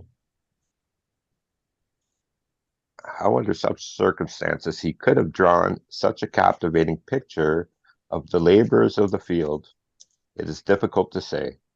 His Arcadia must have been sought not in Virginia or Maryland, but in the tales of Chaucer or Sir Philip Sidney. This is not a place to enter into a comparison of these occupations. Otherwise, the boasted superiority might be found not to the rest on so stable a basis as is generally supposed. Mr. Hey, Jefferson. Matt, there's an error in this PDF. So you see here we're on page 53 now, and it goes, the next page is 46 again. Oh. And it starts over chapter 3 again. I've emailed you another link on archive.org if you see an email from me, which has all the pages that were missing. There's some error in this PDF that it jumps from page 53 to page 60 with all the other ones missing. Oh, okay. I'm downloading it now. I think the link I sent you was pretty close. It was not on page 53, but it was pretty close. So just skip ahead there to the end of page 53. Okay. I'm not sure I can read this. It's all right. We'll Try and fix zoom that. in for you. Yeah, I have a cell phone here. So it's kind of, I could do it, I think. Almost there. Okay, so this is the Okay. page you're on. Jefferson is a truly great man. Yeah. Here we are. Mr. Jefferson. Oh, wait a minute. No, it's up here. This is not a place to enter into a comparison. Oh, yeah, right. Mr. Jefferson. Yeah, right. Lately has retracted his opinions on those subjects. In a letter to B. Austin, Esquire of Boston, he distinctly states. Okay, wait. So I know you're reading off your phone, Kelly. So why don't we get somebody else to read wherever there is quotation marks? Who can read? Who has a big screen? Helen, are you there? Yeah, I have to unmute me. Yeah, I could read it. Okay. Hold on 1 second. I got like plenty of glasses. I could do double glasses here. Okay. So it says, to be independent for the comforts of life, we must fabricate them ourselves. We must now place the manufacturer by the side of the agriculturalist. Experience has taught me that manufacturers are now as necessary to our independence as to our comfort. That is a powerful quote from Jefferson. What a shift of everything I've ever thought of Jefferson. When did he say that? Yes. I don't know. Yes, he said that late in life after the War of 1812 showed the folly of his policies and of his economic outlook. And it really is a great illustration of the era of good feelings, that the factionalization was over and the whole country, it seemed, was united around. Finally, everyone agreed that the promotion of domestic industry and of a high technology society was vital to the success of the nation. And this was really the success of it and of John Quincy Adams, who would come 4 years after this book, was the reason for the Andrew Jackson Project.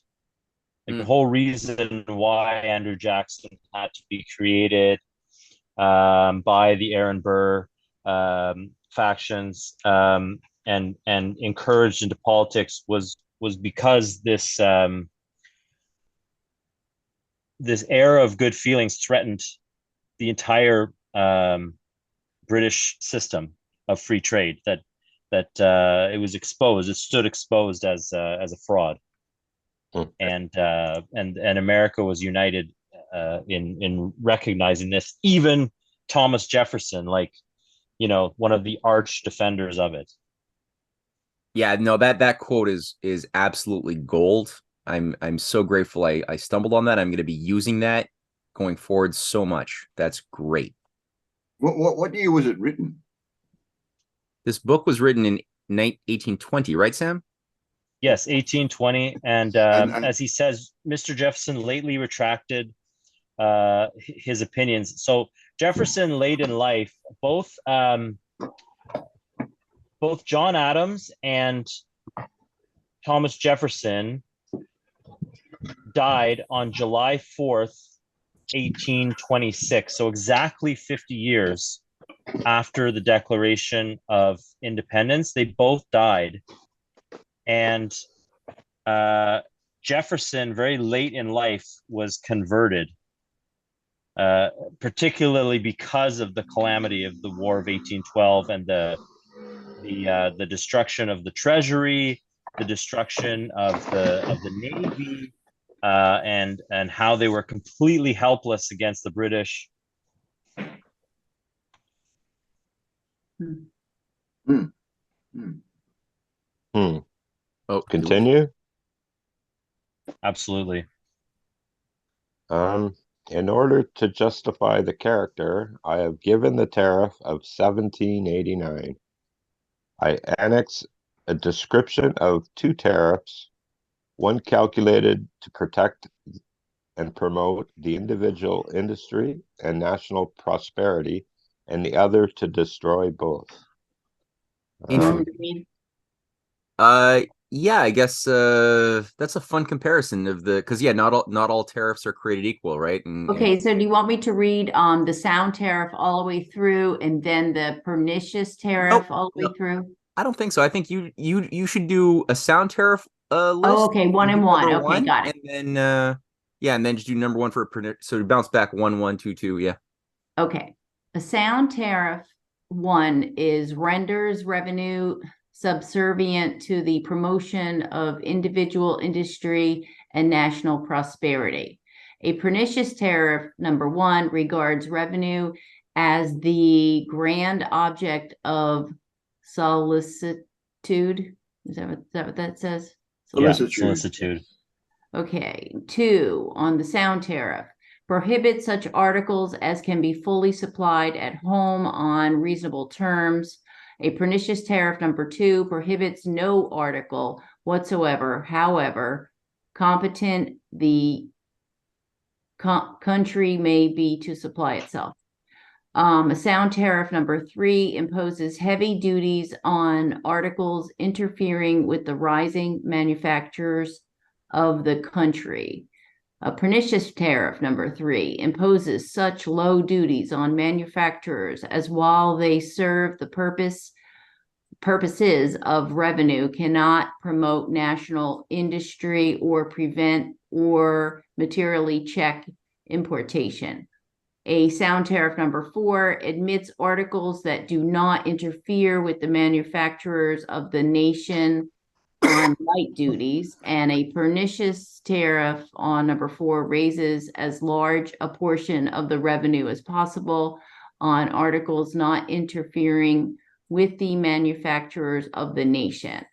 And then the consequences, sound tariff secures employment to industry, capital, talent, and enterprise, preserves the circulating medium and daily adds to the wealth, power, and resources of the nation, extends prosperity and happiness in every direction, and the consequences of a pernicious tariff deprives a large portion of the industry, capital, talent, and enterprise of the citizens of employment, drains away the circulating medium and exhausts the national resources, spreads misery and distress through the country, as we find by dear bought experience. Boy, that is hard to read. I've got two pairs of glasses on. You made it work. Yeah, you did great. Yeah, the revenue tariff, it would kind of be analogous to Canada imposing tariffs on oranges. Like, why would we tariff oranges, right? We have no hope of producing oranges in Canada, right? Why would you not just allow them in, or bananas or something like that, right? Right. But a revenue tariff would, because it just raising revenue is the only object, right? That's a great distinction, Sam. Thank you. If the tariff in question be tried by this standard, which I trust will be found correct, and by its results, I shall be exonerated from censure. It was extremely simple. It enumerated about 30 manufactured articles subject to 7.5% and 10% duty. Coaches, chases, Yeah, etc., chairs. to 15 and about 8 or 10 specific duties. All of the remainder were thrown together as non-enumerated and subject to 5%. Its protection of agriculture is reserved as the subject of another chapter. We got here at 7.5%. I don't think we have to read all of this. I think, Matt, maybe just scroll down it slowly. If anybody is watching the video and wants to, see what the various things were at 7.5%, at 10%. But it's quite long, this list. Matthew Carey and his son were very good.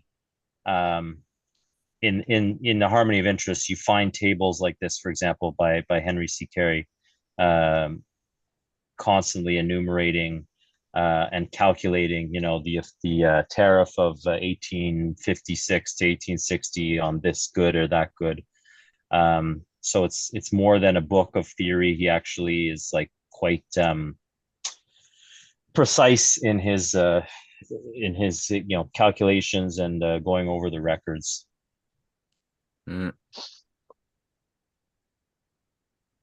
Okay.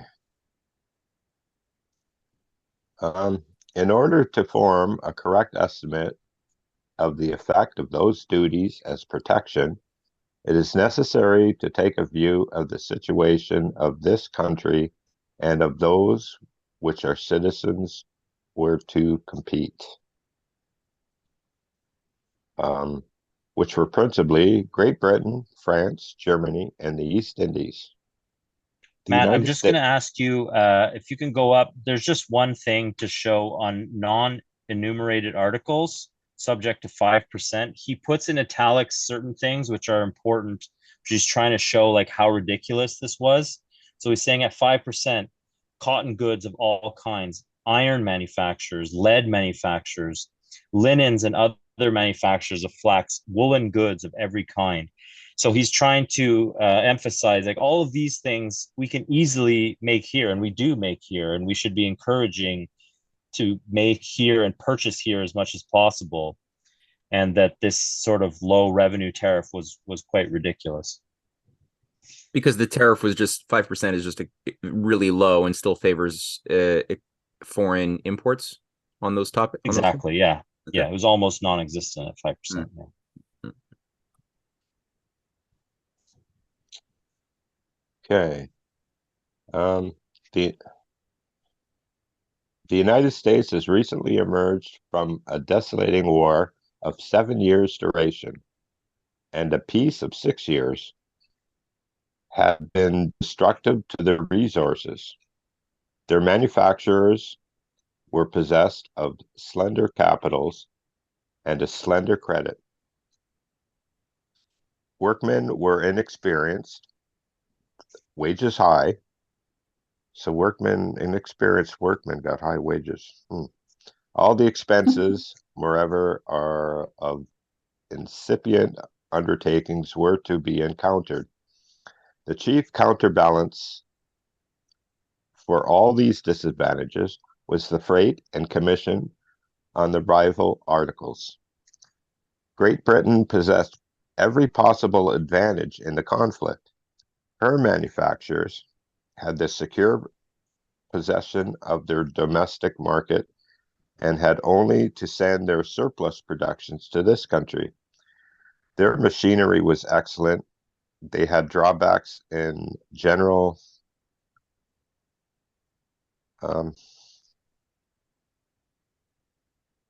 They had surplus. Their machinery was excellent. They had drawbacks in general equal to, often greater than, the expenses of transportation. Skillful workmen. If you do that, I get all mixed up here. Skillful workmen and wages comparatively low. Her merchants were possessed of immense capitals and gave most liberal credits. The cheapness of living and labor in France, Germany, and more particularly in the East Indies afforded the people of those countries advantages over our manufacturers, only inferior to those enjoyed by Great Britain.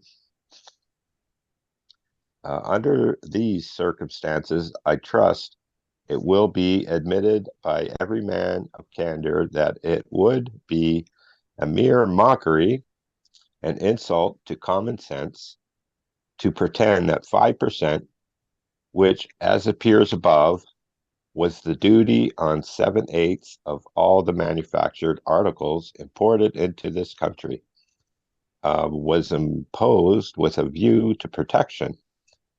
Revenue alone was the object, just to get money. Having to struggle with such lamentably impolite system, it is wonderful that our manufacturers made any progress. It reflects great credit on our citizens that they were able to emerge from such an overwhelming mass of difficulties as they had to encounter. While the grand leading manufacturers of cotton, wool, iron, steel, lead, flax, and pottery were the subject to only 5% duty.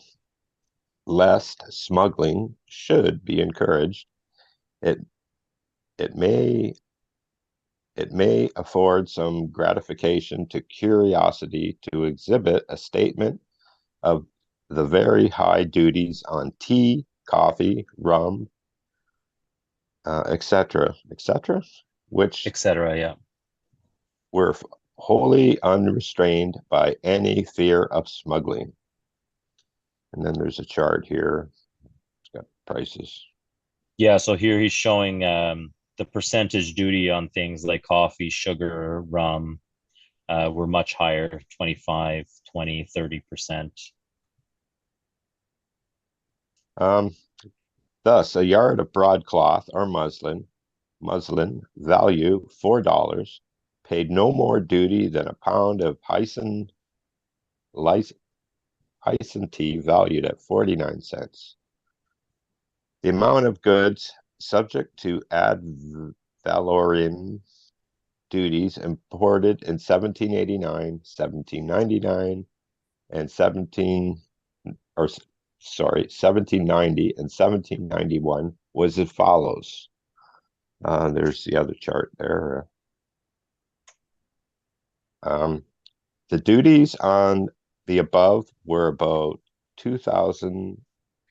$2,600,000. Oh, $2,600,000, and the whole amount of the impost for those 3 years was $6,494,225.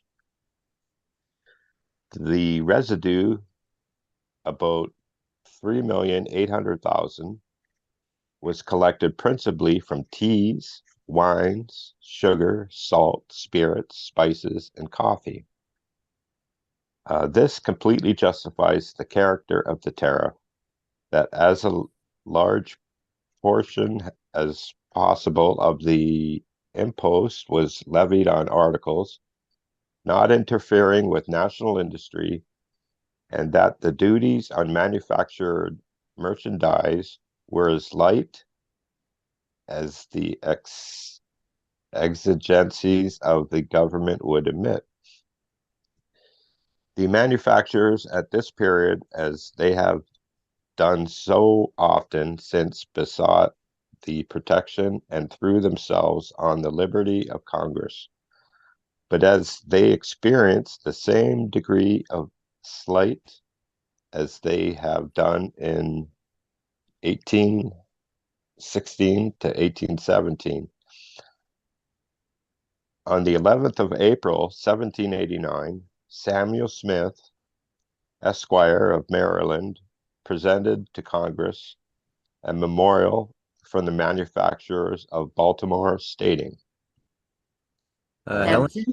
Oh, yeah. Thanks. That since the close of the late war and the completion of the revolution, they have observed with serious regret the manufacturing and the trading interest of the country, rapidly declining, and the attempts of the state legislatures to remedy the evil failing of their object, that in the present melancholy state of our country, the number of poor increasing for want of employment, foreign debts accumulating, houses and lands depreciating in value, and trade and manufacturers languishing and expiring, they look up to the Supreme Legislature of the United States as the guardians of the whole empire, and from their united wisdom and patriotism and ardent love of their country expect to derive that aid and assistance which alone can dissipate their just apprehensions and animate them with hopes of success in future, by imposing on all foreign articles which can be made in America such duties as will give a just and decided preference to their labors. Discountenancing, what is that word? Discountenancing. Discountenancing that trade which tends so materially to injure them and impoverish their country, measures which in their consequences may contribute to the discharge of the national debt and the due support of government, that they have annexed a list of such articles as are or can be manufactured amongst them, and humbly trust in the wisdom of the legislature to grant them in common with other, you're gonna have to scroll up. Up a little bit. Great. Yeah. In common with other mechanics and manufacturers of the United States, that relief that may appear proper. Hey, Matt, I just wanted to say we're back to page 60, which is where the original PDF is okay again. If you want to go back to that original one, it is a bit like whiter than this. This has like a brownish yellow tinge. Yeah, so it popped out at you. Yeah, it pops a bit better. Matt, if you want to skip to page 71, that's where we are now.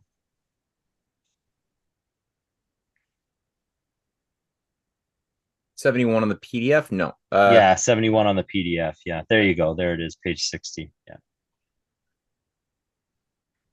Yeah. It would require a long chapter to develop the utter impolicy of this tariff and its inauspicious efforts of the industry and happiness of a large proportion of our citizens on the national prosperity. My limits forbid me to display the whole of its deformity. I annex one further view of it. In 1793, the amount of merchandise imported at 7.5% and 8% was about 15,328,000, on which the net duty was about 1,151,000.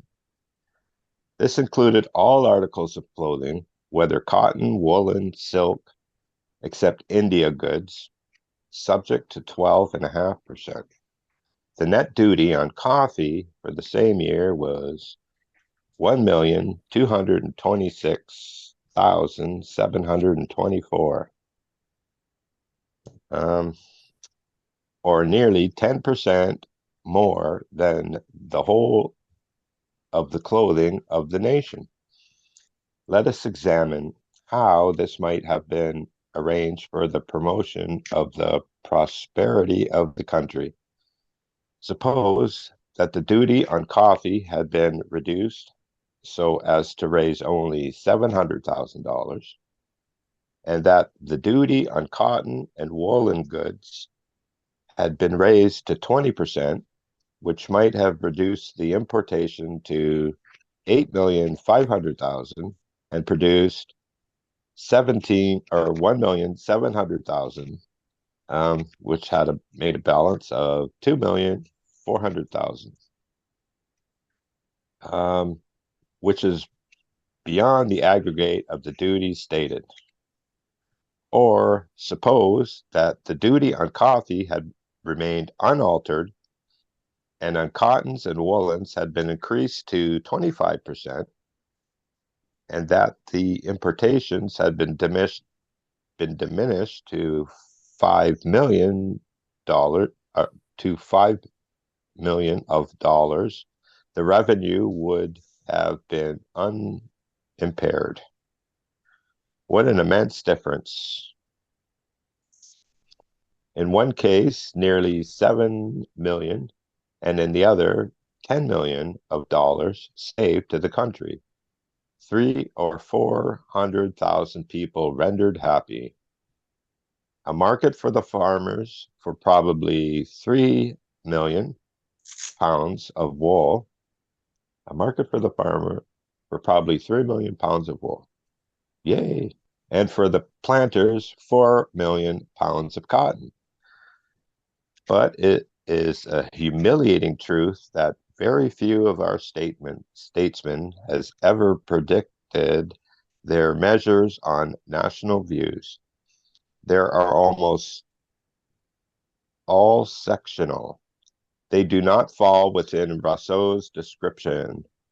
It belongs to a real statesman to elevate his views in the imposition of taxes above the mere object of finance and to transform them into useful regulations. It is melancholy.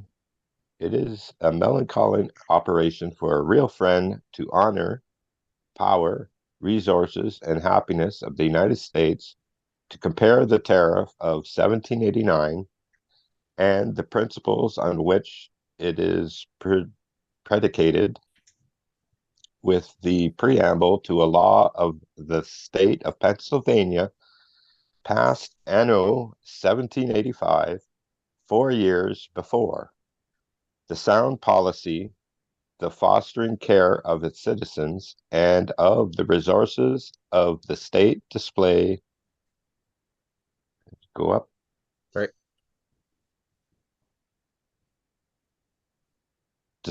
in the latter form a strong and decisive contrast with the utter impolicy of the tariff. Section 1. Whereas diverse, useful, and beneficial arts and manufactures have been gradually introduced into Pennsylvania, and the same have at length risen to a very considerable extent and perfection, inasmuch that during the late war between the United States of America and Great Britain, when the importation of European goods was much interrupted and often very difficult and uncertain,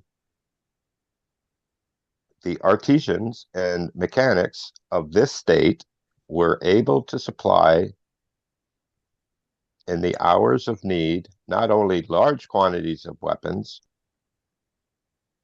and other implements, but also ammunition and clothing, without which the war could not have been carried on, whereby their oppressed country was greatly assisted and relieved.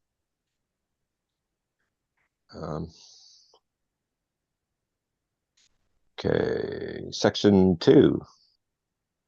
And whereas, although the fabrics and manufactures of Europe and other foreign parts imported into this country in times of peace may be afforded at cheaper rates than they can be made here, yet good policy and a regard to the well-being of diverse, useful, and industrial citizens who are employed in the making of light goods in this state demand of us that moderate duties be laid upon certain fabrics, and which, if no relief be given, will undermine and destroy the useful manufacturers of the like kind in this country. For this purpose, In the year 1790, Alexander Hamilton, who saw the errors of the tariff of the preceding year, presented Congress with his celebrated report on the manufacturers. The most perfect and luminous work ever published on the subject. It embraces all the great principles of science, of political economy, respecting that portion of the national industry applied to manufacturers, and is admirably calculated to advance the happiness of the people and the wealth, power, and resources of nations. It more richly deserves the title of the wealth of the nations than the celebrated work that bears the name.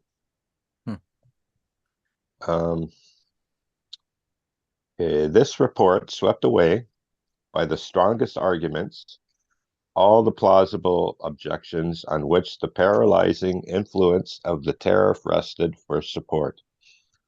The lucid reasoning, as leveled to the most common capacity, as to the most profound statesman, is not enveloped in those abstractions and metaphysical subtleties which abound in most of the books on this subject, and which, like the airy specters of the dreamer, elude the grasp of the mind.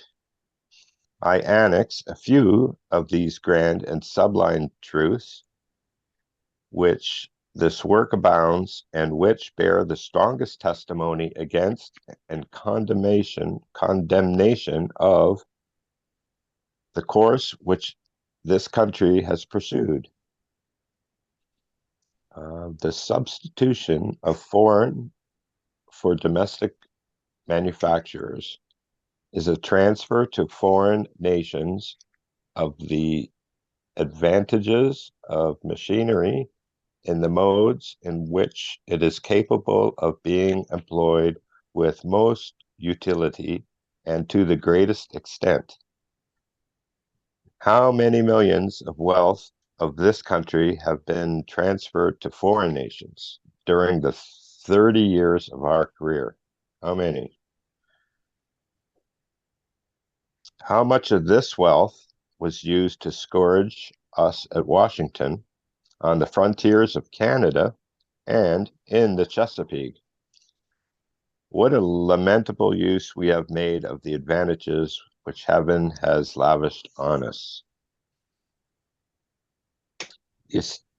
The establishment of manufacturers is calculated not only to increase our general stock of useful and productive labor, but even to improve the state of agriculture in particular. What lesson is here for the farmers and planters who have been unhappily excited to view the jealousy and hostility of those citizens who contribute so largely to their prosperity? It is the interest of the community, with a view to eventual and permanent economy, to encourage the growth of manufacturers. In a national view, a temporary enhancement of price must always be well compensated by a permanent reduction of it. The trade of a country which is both manufacturing and agricultural will be more lucrative and prosperous than that of a country which is merely agricultural. The uniform appearance of an abundance of specie as the concomitant of a flourishing state of manufacturers, and of the reverse where they do not prevail, afford a strong presumption of their favorite operation upon the wealth of a country. Not only the wealth, but the independence of security of a country appear to be materially connected with prosperity to be materially connected with the prosperity of manufacturers. Every nation with a view of these great objects ought to endeavor to possess within itself. That was Hamilton's Works, Volume 1. It continues. Okay. All the essentials of national supply. Ought to endeavor to possess within itself all the essentials of national supply. These comprise the means of subsistence, habitation, clothing, and defense. Considering a monopoly on the domestic market to its own manufacturers as the reigning policy of manufacturing nations, a similar policy on the part of the United States in every proper instance is dictated, it might almost be said, by the principles of distributive justice, certainly by the duty of securing to their own citizens a reciprocity of advantages. Mr. Hamilton, however, displayed an extreme degree of inconsistency.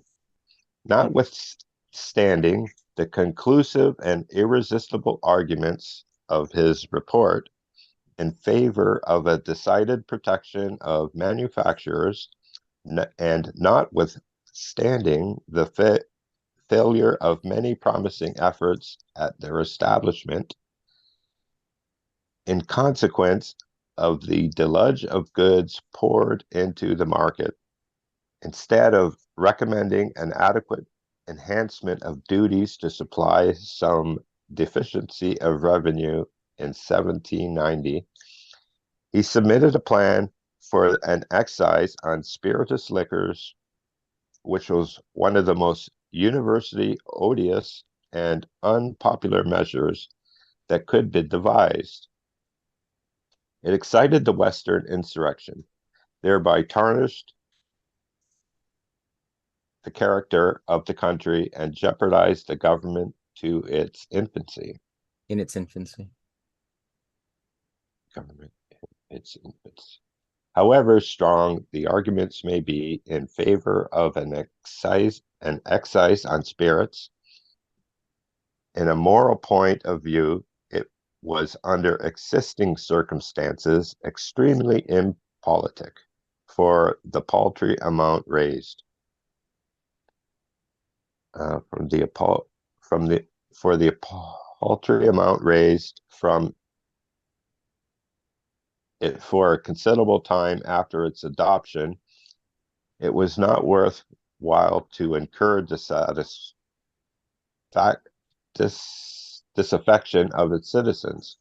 The receipts for the first 4 years were. So yeah, after 4 years of this tariff on liquor, they only made $1 million. Like, it wasn't worth nearly tearing the nation apart. Yeah. This was actually an eye opener for me, as I always thought the tax was a good thing. This was an argument I hadn't considered in the past. Yeah, me too. What a miserable sum as a set off against the oppression and vexation of an excise, and the insurrection it excited. How incalculably sounder policy it would have been to have increased the duties on manufactured articles, which would not only have answered the purpose of meeting the additional demands of the Treasury and given a spring to the industry of our citizens, but made an important addition to the wealth, power, and resources of the nation. The importations of 1792, subject to 5 and 7.5% duty, and then amounted to $60,221,000. 1793 at 7.5% and 8%, 14,900,000.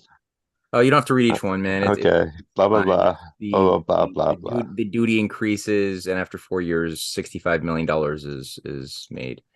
Sounds like a lot of money Yeah. back then. The annual average is 326,655. Yeah, more than the net revenue rising from excise, and with scarcely $1 additional expense in the collection.